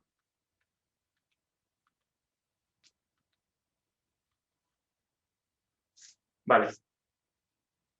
Si imaginemos que W es el número total de pesos. Y vamos a decir que tenemos un número muy grande de pesos, de manera que el número de neuronas es despreciable. Cada neurona hace una combinación lineal de todos los pesos más una evaluación de la función de activación no lineal. ¿De acuerdo? Entonces, si W es muy grande, el cuello de botella de los cálculos está en evaluar las combinaciones lineales de los pesos con las variables de entrada de cada una de las neuronas y no tanto en evaluar la función de activación no lineal, porque la función de activación no lineal se hace una vez por neurona, ¿vale? En cambio, los pesos, cada neurona hace una combinación lineal de todo el número de neuronas de la capa anterior. Entonces vamos a asumir que el cuello de botella de la computación, que además es así, está precisamente en el número de los pesos. Si vemos calcular el gradiente usando propagación hacia atrás, requiere evaluar el cuello de botella está en evaluar estas expresiones, porque aquí estamos sumando el número de pesos. Entonces, es del orden el número de operaciones que tenemos que hacer es del orden del número de pesos para calcular el gradiente. ¿Vale? Porque ya os digo que estas otras operaciones, que es evaluar la función de activación, se hacen una vez por neurona. Estas operaciones aquí tenemos que hacer en concreto tantas operaciones como pesos tiene esa capa de la red neuronal. Entonces, el número de operaciones que se requieren para evaluar el gradiente es del orden W. Ahora, la siguiente pregunta que quiero que razonéis es, imaginaos que, bueno, os explica una forma de calcular el gradiente que tiene una complejidad del orden de W. Otra forma que se os podría ocurrir es utilizar una evaluación numérica usando diferencias centrales del gradiente. ¿Cuál es la complejidad de evaluar el gradiente de esta forma?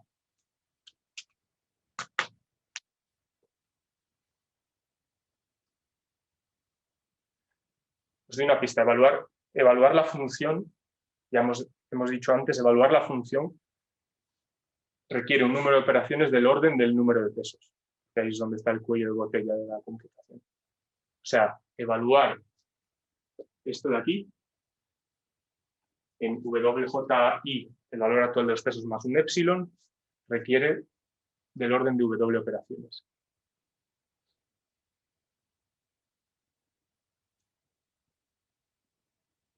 Y yo quiero calcular el gradiente de esta manera aquí, es decir, para cada peso, WJI, voy a calcular esta componente del gradiente utilizando diferencias centrales.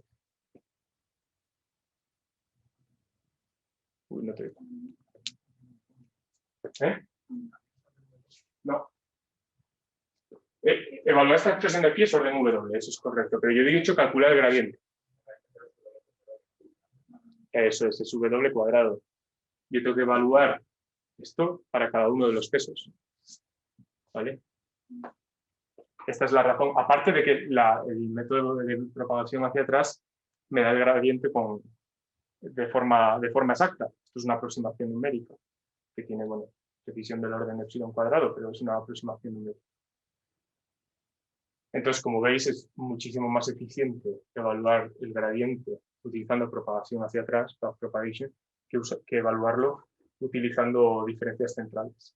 Otra opción que se contempló en inicios es utilizar diferenciación simbólica, pero las expresiones que había que escribir explotaban en complejidad, eran muy grandes. Ahora ha avanzado mucho, de momento yo os he explicado cómo calcular el gradiente de forma eficiente, explotando mucho la estructura que tenemos de los perceptores multicapa. Esto es todo un campo de investigación que se llama diferenciación automática y lo que hace es intentar generalizar esto lo máximo posible a cualquier estructura. De tal manera que ahora mismo ya existen un montón de librerías que tú escribes un código haciendo las operaciones que quieras y en cualquier momento tú puedes evaluar el gradiente con precisión, con la misma precisión que os he explicado aquí. Con precisión, con la misma complejidad, perdón, no precisión, con la misma complejidad que evaluar una función. Y esto es, en mi opinión, otro de los grandes avances algorítmicos que se han dado, gracias a los cuales el deep learning está tan de moda. Bueno, por último, comentaros brevemente, antes de hacer el mini experimento, el perceptrón, la regularización en el perceptrón multicapa. Aquí estamos metiendo parametrizaciones muy complejas, muchos parámetros, y bien podríais decir que es muy sencillo que acabemos haciendo overfitting, es decir, que acabemos aprendiendo el ruido del conjunto de datos, del conjunto de entrenamiento, y esto nos sirva para generalizar de forma correcta. Y hay trucos, hay formas que se pueden hacer que de nuevo son formas muy ad hoc, como las que he explicado antes. Hay formas más razonables bajo el paradigma bayesiano, pero esas las explicaremos brevemente en el segundo curso. Entonces, formas de hacer regularización. Primero, elegir el número de unidades de input y de output. Estas se eligen teniendo en cuenta la dimensionalidad, pero el número de unidades ocultas y el número de capas ocultas en la red neuronal, el número de veces que vamos a hacer este procedimiento de combinación lineal más transformación no lineal, es un hiperparámetro que regula la complejidad del modelo. Cuantas más capas metemos, más complejo es el modelo, más fácil se va a adaptar, pero también más riesgo corre de adaptarse demasiado a los datos de entrenamiento. Evidentemente existirá un valor óptimo que equilibre entre underfitting, que es un modelo poco flexible, poco expresivo, que no puede representar las relaciones de asociación que existen entre los datos, y el overfitting, que es un modelo demasiado expresivo. ¿Cómo calcular el M? Bueno, una idea es utilizar conjuntos de validación de la misma manera que hemos hecho antes. Otra idea es escoger un M lo suficientemente grande y añadir un regularizador a la función de coste. Como hemos hecho antes, se puede añadir un regularizador que sea proporcional a la norma L2 de los pesos, y esto en la literatura de redes neuronales se llama como weight decay, o se puede añadir un regularizador L1, lasso, como hemos visto. Existen otras formas más específicas de redes neuronales de hacer regularización. Una alternativa sería utilizar lo que se llama como early stopping. Como estamos entrenando de forma iterativa, porque en cada iteración estamos evaluando el gradiente y actualizando los pesos en la función negativa del gradiente, podemos observar el comportamiento de una estimación del error de generalización mientras vamos entrenando. No sé si os han dicho lo que es el error de la generalización, pero bueno, el error de generalización sería la estimación del error que se construye utilizando un conjunto de datos nunca antes visto. Entonces, lo que se propone aquí es que a medida que vamos entrenando de forma iterativa, en cada iteración calculemos no solo el error de entrenamiento, que es el que estamos optimizando, sino el error sobre un conjunto de validación, que es el error de generalización. Observaremos que el error de generalización primero decrece pero después puede crecer, y esto es precisamente un signo de overfitting. El error de entrenamiento en general siempre va a decrecer porque estamos moviéndonos precisamente en la dirección en la que decrece ese error. El de generalización puede decrecer y cuando los parámetros se adaptan demasiado al conjunto de entrenamiento, puede crecer. Y bueno, pues esta técnica simplemente consiste en dejar de entrenar el modelo antes de que empiece a crecer, antes del overfit. Y esto, en algunos casos, es equivalente a reducir la complejidad efectiva de la red. Y la última alternativa es, otra de las alternativas que os presento es Dropout, que tiene cierta justificación y es una técnica también que salió entre gente de Computer Science, que lo que propone es que en cada iteración vamos a apagar una serie de neuronas al azar, es decir, cada neurona con probabilidad P o con probabilidad 1 menos P, según lo estemos parametrizando, la vamos a apagar. Es decir, si aquí con probabilidad 1 menos P apagamos esta o esta o esta o esta, así sucesivamente, al final nos puede quedar, para esta iteración en concreto, esta red neuronal de aquí, mucho más sencilla, mucho más de tamaño mucho menor, y vamos a actualizar los pesos siguiendo esta red neuronal de aquí. La siguiente iteración haremos lo mismo. Esto tiene cierta justificación porque se puede probar en algunos casos que la salida que produce esta red es la misma que la que produciría una combinación lineal de muchas redes, cada una de ellas mucho más sencillitas. Y bajo ciertas condiciones hay un resultado. También, si os interesa, os lo puedo mandar. Y esta es la técnica que se conoce como dropout. ¿El efecto de las regularizaciones L1 en los otros tiene el efecto de apagar neuronas? En general lo que se puede decir en general es que tiene el efecto de disminuir la señal que produce un input en el output. Que por dentro estés apagando alguna neurona, en general no se puede decir. Vale, y bueno, esto era lo que os quería contar. Al final ha dado tiempo y da tiempo a un poco a hacer el experimento. Bibliografía. Vosotros sois la mayoría matemáticos, físicos matemáticos, ¿no? Yo soy físico también. Y este libro de Christopher Bishop es un físico teórico, de hecho hizo la tesis en modelo Quark, si no me equivoco era el modelo Quark. Y la verdad es que para mi gusto explican un lenguaje que para mí es muy, muy familiar. Así que lo recomiendo encarecidamente. Este libro, Husky-Tibshirani, The Elements of Statistical Learning, es un libro escrito por estadísticos. Está francamente bien también. Además, en concreto, estos tíos son los genios, son muy buenos. Y han escrito un libro más moderno, en 2016, que se llama Computer Age Statistical Inference, que a mí me parece sublime. No van a profundizar muchísimo en muchos aspectos, pero cada capítulo está contado como una historia, con muchos ejemplos con datos reales, y la verdad es que casi te lo puedes leer como una novela, es muy interesante. Y bueno, esto es la parte de teoría. Ahora haremos un experimento, pero bueno, antes os dejo tiempo si queréis preguntar alguna cosa más.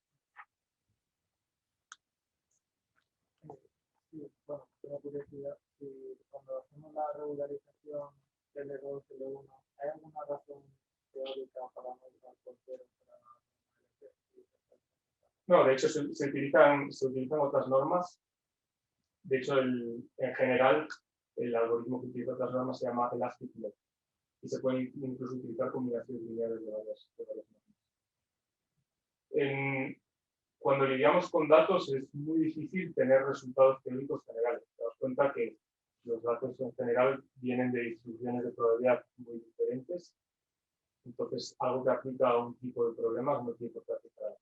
De hecho, hay un teorema que se llama No Freelance Theorem, no sé si lo comentaron antes, en el día anterior, que dice que en general demuestran bajo cierto paradigma que no existe un algoritmo universalmente mejor que otro.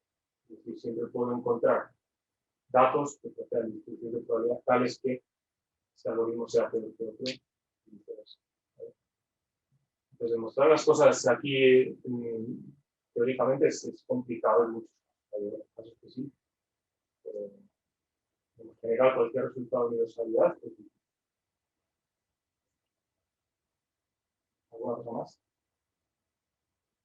Bueno, aquí no se las he nombrado, pero también hay redes neuronales convolucionales y recurrentes, que ya se escapaba un poco del tiempo que tenemos, pero vamos, para que os suenen, las convolucionales están adaptadas más a temas de procesamiento de imágenes y las recurrentes a procesamiento de datos secuenciales, como textos, ¿no? Y un poco lo que se hace precisamente es adaptar esta parametrización que hemos visto a la forma de los datos. Por ejemplo, en imágenes queremos aprovechar que hay cierto patrón espacial, ¿no?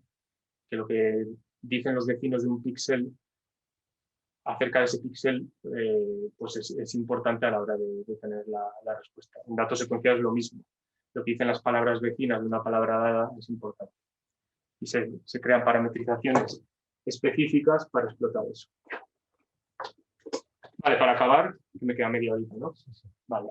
Pues para acabar quería haceros una pequeña demostración. Os comparto el código por si alguien lo quiere utilizar. Es muy sencillo.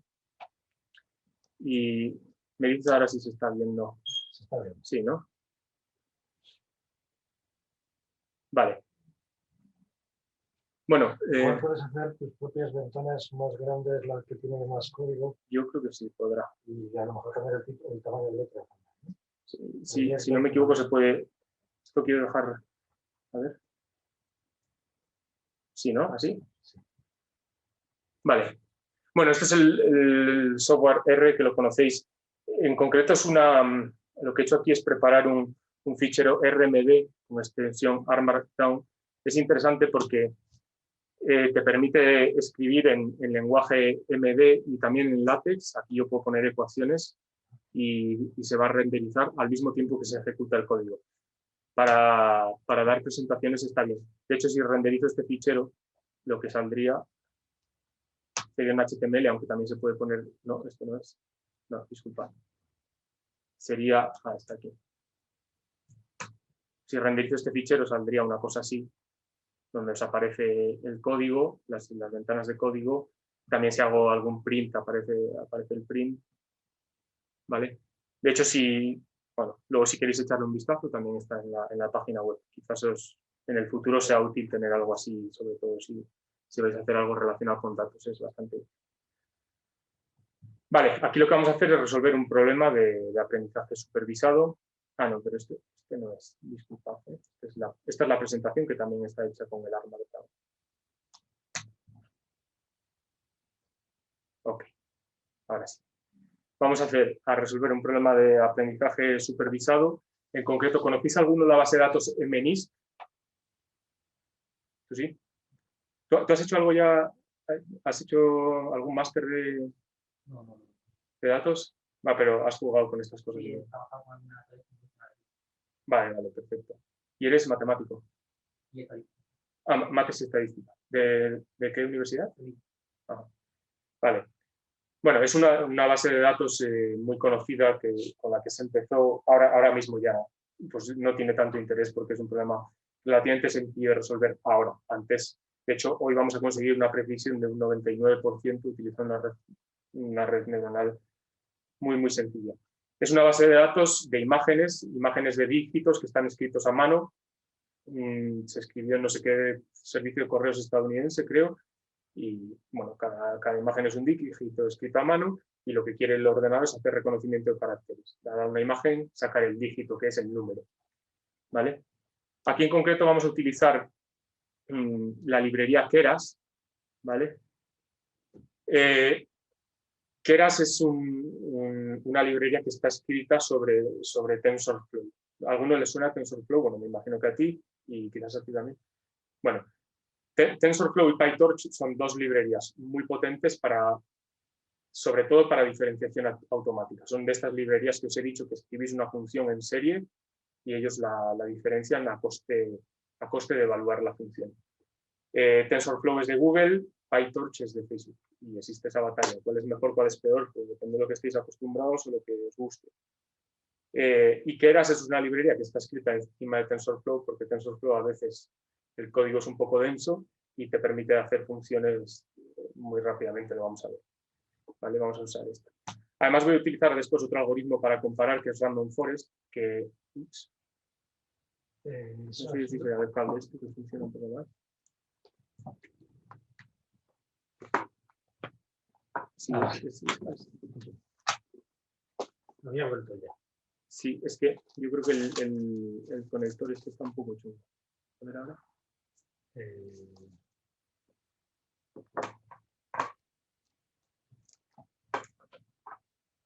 Ahí está. Bueno, lo voy a tocar un poquito. Vale, Random Forest es otro algoritmo de aprendizaje supervisado basado en árboles.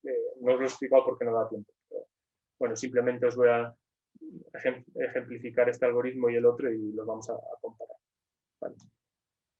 Bueno, con este botón de play puedo cargar las celdas, el código de las celdas. Simplemente aquí una función auxiliar que os he definido yo para poder visualizar los dígitos, para que sepamos lo que estamos haciendo, ¿de acuerdo? Y aquí lo que vamos a hacer, lo primero es cargar en memoria los conjuntos de entrenamiento y test del dataset MList. Esto se puede hacer en memoria porque son poquitos datos. Si no recuerdo mal, son 60.000 imágenes. Este ordenador tiene, creo que 16 GB de RAM. Se puede hacer, no tiene ningún problema. Y vamos a visualizar algún ejemplo. Este es el 2, por ejemplo. Es un 2. Aquí se está visualizando el valor de los píxeles. Aquí en concreto cada número está descrito por una matriz de píxeles. Los píxeles van entre 0 y 1 o entre 1 y 255, más píxel, más tamaño de píxel, o sea, más valor de píxel, más oscuro. Entonces, el vector de covariables tendrá dimensiones largo por ancho de la imagen, ¿vale? Y cada elemento del vector se corresponderá con un píxel. Como veis aquí, yo tengo los datos ya etiquetados, y este es el dato 6, por ejemplo. La etiqueta en el conjunto de train es 2. Me dice que esto es un 2. Bueno, lo que ejecuto arriba se está ejecutando abajo en la consola, ¿vale? Entonces, ahora, bueno, cierto preprocesado de los datos que es necesario. Lo que estoy diciendo aquí, cada instancia del conjunto de entrenamiento es una imagen y es una matriz.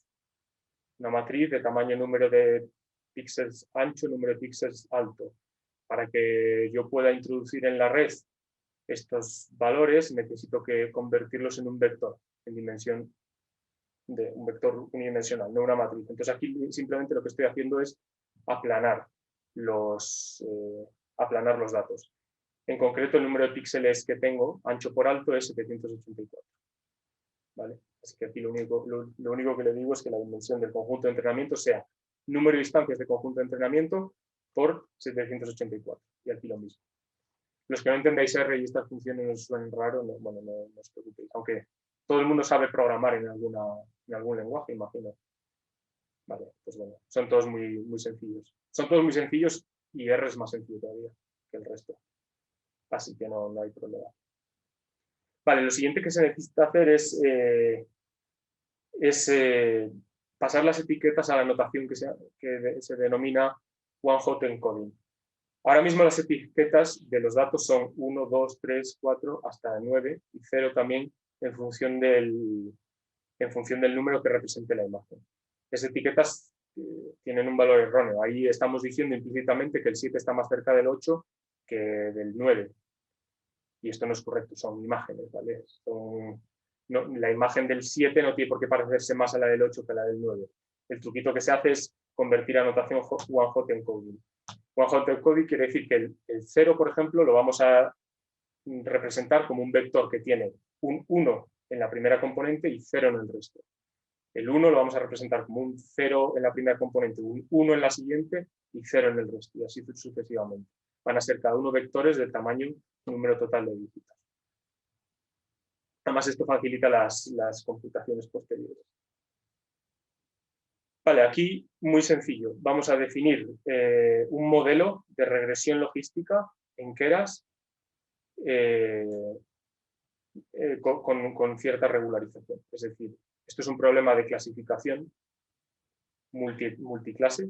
Cada imagen puede corresponder y toma valores en un conjunto discreto no ordenado de los datos, y podemos utilizar un modelo de regresión logística. Un modelo de regresión logística es una red neuronal de una capa con una neurona, porque si os recordáis, el modelo de regresión logística hace una transformación lineal de los datos y la mete por una función de activación no lineal, que es una sigmoide en el caso de la regresión logística, para mapear ese ese escalar al 0,1.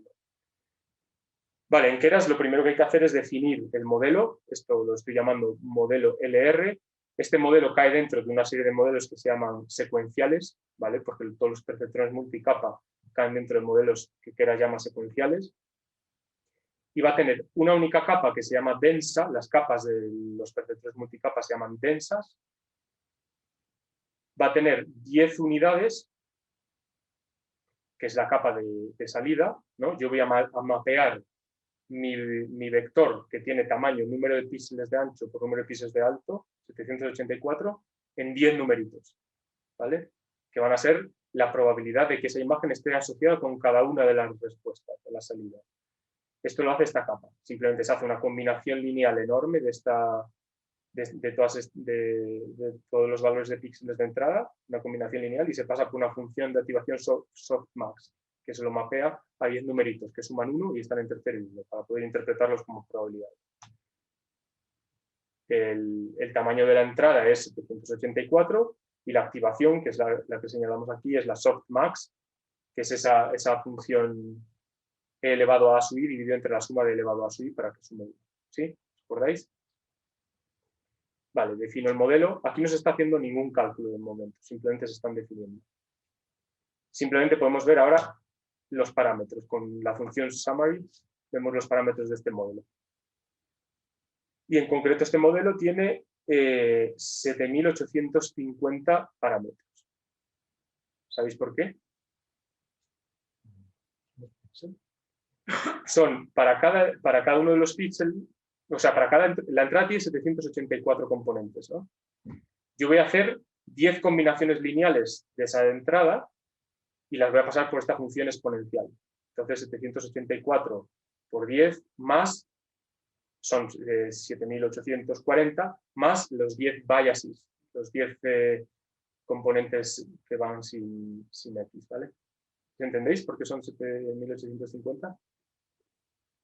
O sea, como veis ya es un modelo muy sencillo, ya vamos a resolver un problema de optimización en un espacio de 7.850 dimensiones. Vale, y lo siguiente que hay que hacer es definir la función de coste. Como estamos en un problema de clasificación, la función es la entropía cruzada, que antes os he definido en las diapositivas.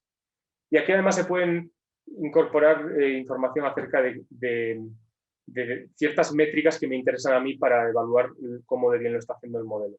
En concreto escojo la accuracy. La accuracy es tan sencillo como si yo tengo 100 numeritos, ¿cuántos de esos numeritos me está acertando la red? ¿No? Si me acierta 99, pues la accuracy es del 99%. Está muy bien. Si me acierta 40%, pues está muy mal. ¿Vale? Si me acierta 50, o sea, si me acierta 10% es como hacerlo al azar, que tengo 10 numeritos, ¿vale?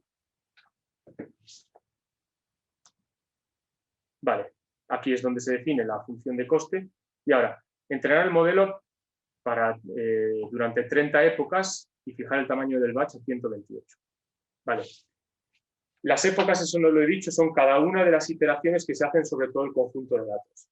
A la hora de calcular el gradiente, si uso el Stochastic Gradient Descent, en cada iteración voy a cargar un dato y evaluar el gradiente en ese dato. Cuando hago n de esas iteraciones, he pasado con cierta probabilidad por cada uno de los datos del conjunto de entrenamiento. Eso es lo que se denomina una época. En este caso hacemos 30 épocas y el tamaño del batch es el tamaño del minilote, que os habíamos dicho. Además aquí vamos a ir haciendo un seguimiento de cómo va evolucionando la función que hemos puesto aquí, la accuracy, con un conjunto de validación, y este parámetro simplemente dice salva el 20% del conjunto de entrenamiento para hacer validación. Vale, y si le damos esto, mira, esto lo tiene Keras, es una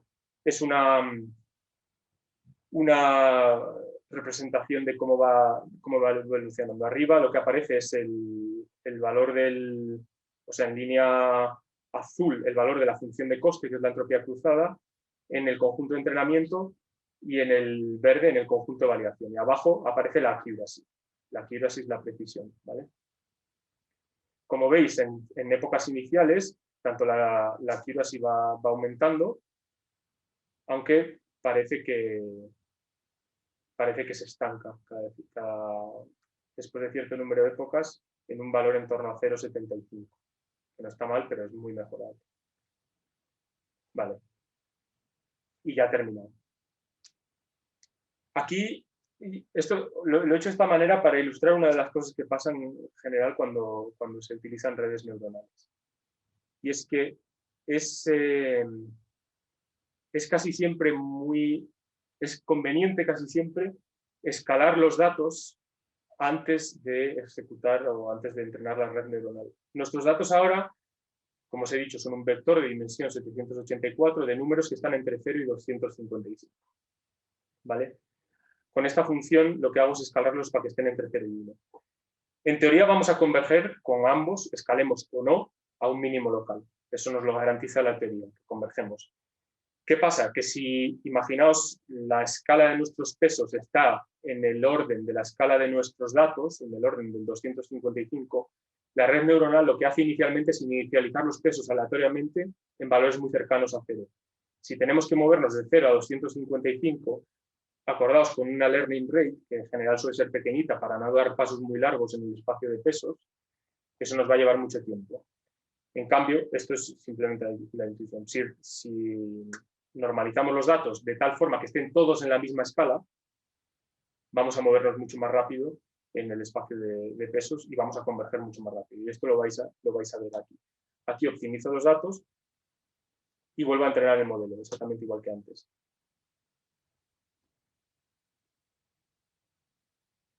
Vale, si veis, aquí la precisión ya está en torno al 93%. Ya solo en la primera iteración, ya nos hemos ido a 91%, ya superando con creces la anterior. ¿Vale? Y esto simplemente gracias a escalar los datos. Y esto es un modelo muy sencillo, es una regresión logística. Ese modelo que os contaba en clase estadística, pues mira, para este problema ya da resultados, pues mira, ya estamos en torno al 93% de precisión. Acertamos 93 dígitos de cada, que no está nada mal. Bueno, lo voy a parar para enseñarnos algún otro modelo. Vale, vamos a hacer una red neuronal ya profunda, en lugar de hacer una que tenga una sola capa y una sola neurona, como hemos hecho hasta ahora, una profunda con regularización L2.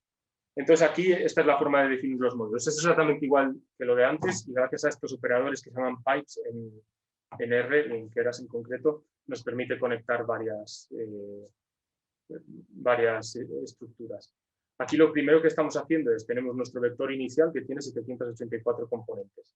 Lo vamos a mapear a una primera capa, a una primera capa de la red neuronal a 256 unidades. ¿Vale? Esta tiene 256. Los primeros n números vamos a hacer 256 combinaciones lineales más activación no lineal de esos números. Después de la primera capa esto va a producir 256 números. De la siguiente capa, 128 números.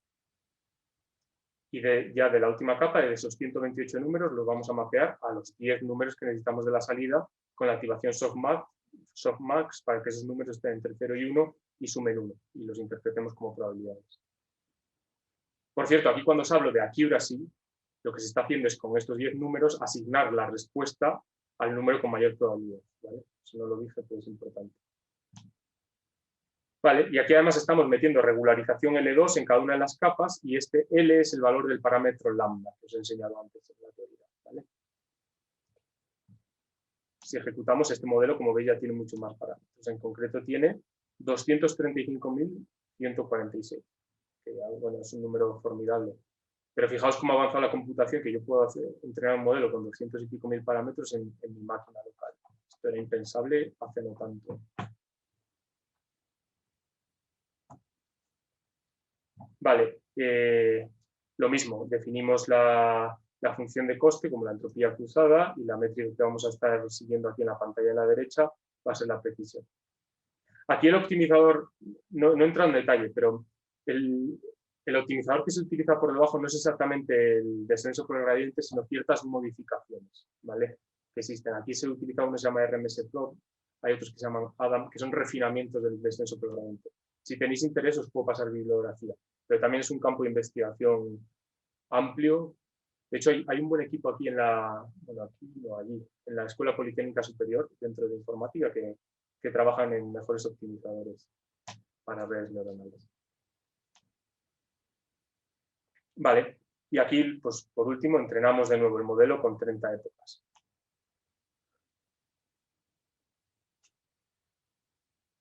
Bueno, esta imagen debería actualizarse, no sé por qué no. Quizás también vaya más lento porque... Sí, va más lento porque es un modelo mucho más grande.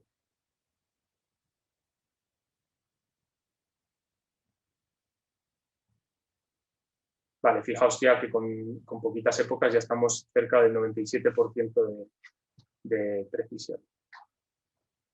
Esto lo podéis reproducir con este código en casa si tenéis instalado R o si lo instaláis, es muy sencillo. ¿Vale? Bueno, y ya por último, para que con esta función no la voy a ejecutar porque no he terminado de ejecutar el modelo, pero con esta función se podría ejecutar o evaluar el modelo en un conjunto de test. Keras lo deja ya muy sencillito para que no tengamos que definir nada. En concreto, esta evaluación se va a realizar con la métrica que le hemos especificado aquí, arriba, en este caso es la accuracy. Si por curiosidad queréis saber cuánto da, lo tengo ya precalculado de cuando lo ejecute en casa. Es esta, 97,86%, es a lo que se llega después de las 30 horas. Que ya es una bestiada, vamos, ya se están acertando muchos números. En concreto, con estas bases de datos y modelos más avanzados, redes convolucionales, se llega al 99, mucho por ciento de forma muy sencilla. Otra cosa curiosa es ver cuándo se equivoca la red. Tiende a equivocarse más entre los 2 y los 7, por ejemplo, que son más parecidos geométricamente. Bueno, aquí lo último que os enseñaba es cómo entrenar una red con regularización dropout, que es la última clase que hemos visto, y simplemente la regularización dropout tiene un parámetro que se llama rate, que se refiere a la probabilidad con la que se apagan o no ciertas neuronas. Cuanto mayor es este parámetro, mayor es la regularización. Y también este parámetro se puede definir por capas. Bueno, no voy a ejecutar el modelo, pero es muy sencillo. Y ese nuevo modelo, si tenéis curiosidad, tiene una precisión del 98,18%. Se mejora un poco el anterior. Bueno, aquí una serie de funciones que también sirven para guardar el modelo. Es decir, una vez que lo hemos entrenado, si lo queremos usar sin entrenar de nuevo, se puede volcar este modelo a un fichero. Keras lo deja preparado para que se guarde tanto la estructura del modelo como el valor de todos los pesos. Y ya con eso se puede cargar el modelo de nuevo utilizando esta función de aquí y evaluar cualquier nuevo conjunto de imágenes usando ese modelo. Incluso podéis hacer una foto con vuestro móvil a un número, subirlo al ordenador, pasárselo al modelo y os diría el número que es y acertaría con bastante probabilidad. Y bueno, lo último que os dejaba aquí es cómo entrenar otros tipos de modelos diferentes, en concreto este Random Forest que no he explicado, pero que bueno, también es un modelo importante que en muchos casos se utiliza y bueno, tiene menor precisión en general que las redes neuronales que hemos visto hasta ahora, un 89%. Y bueno, esto es una matriz de confusión que se suele utilizar en problemas de clasificación, en el que las columnas es etiqueta real y las filas es etiqueta predicha. Entonces, de todos los ceros que hay, 93 los ha predicho como 0, uno lo ha predicho como 5, otro como 6, otro como 7. Aquí veis, por ejemplo, lo que os decía de los 2 y los 7. 6 de los 2 los ha predicho como 7, 82 los ha predicho como 2, como lo que son. Esto sirve para ver cuáles son los errores más comunes y solventarlos en su caso. Y bueno, no sé si os quería contar algo más. Bueno, todos los parámetros que se van seleccionando, las tasas de regularización, las probabilidades de los dropout, todos esos parámetros al final hay que escogerlos. Para escogerlos se suelen utilizar conjuntos de validación. Y solo la elección de hiperparámetros también es en sí un campo de investigación. Hay gente que ha propuesto escoger esos parámetros calculando una especie de gradiente de la función de coste en el conjunto de validación con respecto a esos parámetros, sujeto a que los pesos optimizan el error en el conjunto de entrenamiento. Son problemas más complicados, ya son problemas de optimización binivel, que se llaman, en lo que tienes los problemas de optimización anidados. Y bueno, es un área activa de investigación, cómo encontrar hiperparámetros. Si es solo uno, es fácil. Se hace una red y se busca un grid search en el hiperparámetro. Si tienes que optimizar del orden de millones de hiperparámetros, es más complicado. Y bueno, yo creo que esto era lo que os quería contar. Más o menos quedan 4 minutos, así que si tenéis cualquier historia, sí.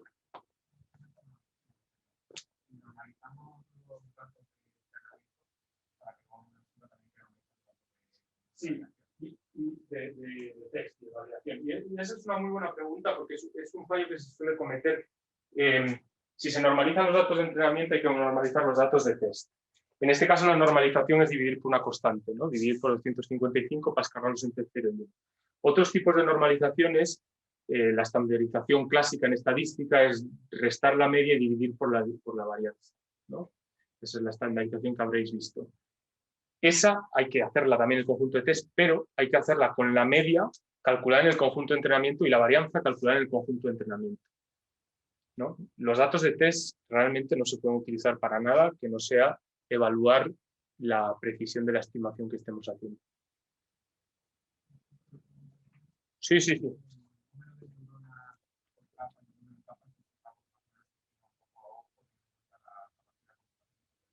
Sí, eso es un poco lo que hemos comentado. Eso, en teoría, son hiperparámetros. Se podrían elegir utilizando conjuntos de test. La práctica habitual suele ser escoger un modelo lo suficientemente expresivo para conseguir hacer overfitting de los datos. Eso quiere decir que yo tengo la capacidad de aproximar mi función, la función que está ahí latente, tengo la capacidad de aproximarla con error cero y después meter regularización. Reducir ese error para que a su vez pueda generalizar a conjuntos de datos. Esa suele ser el approach original. Como veis, esto tiene mucho también de artesanía. Es arte y ciencia. En cada problema concreto, pues el diseño de la arquitectura hay mucho de ensayo de error. Y respecto a los parámetros del número de capas, por ejemplo, la red que es un tratamiento multinivel, el número, digamos, de modelos por capa decreciente, o sea, partimos de 700 parámetros, 200, 150. Eso tienes la libertad de elegirlo, es algo que se suele hacer, que se suele funcionar. Hay intuiciones detrás, sobre todo las intuiciones están en redes convolucionales, que al principio tienes una imagen y vas reduciendo en jerarquías, ¿no? Es decir, tú tienes primero la imagen concreta, en la primera jerarquía te vas a fijar en bordes de la imagen, en ángulos, en la segunda jerarquía te vas a fijar en regiones más grandes, como en el ojo de una persona o en la cabeza. Entonces, esa es una intuición que se da y que de hecho en ciertos modelos de redes neuronales se ha encontrado que ese es el caso, se entrena la red convolucional y se ve que cada vez más se va fijando en partes más grandes de la imagen, entonces se está reduciendo la dimensionalidad de forma efectiva. Pero si me dices, hay una regla general que me diga que tengo que reducir la dimensionalidad, es una práctica de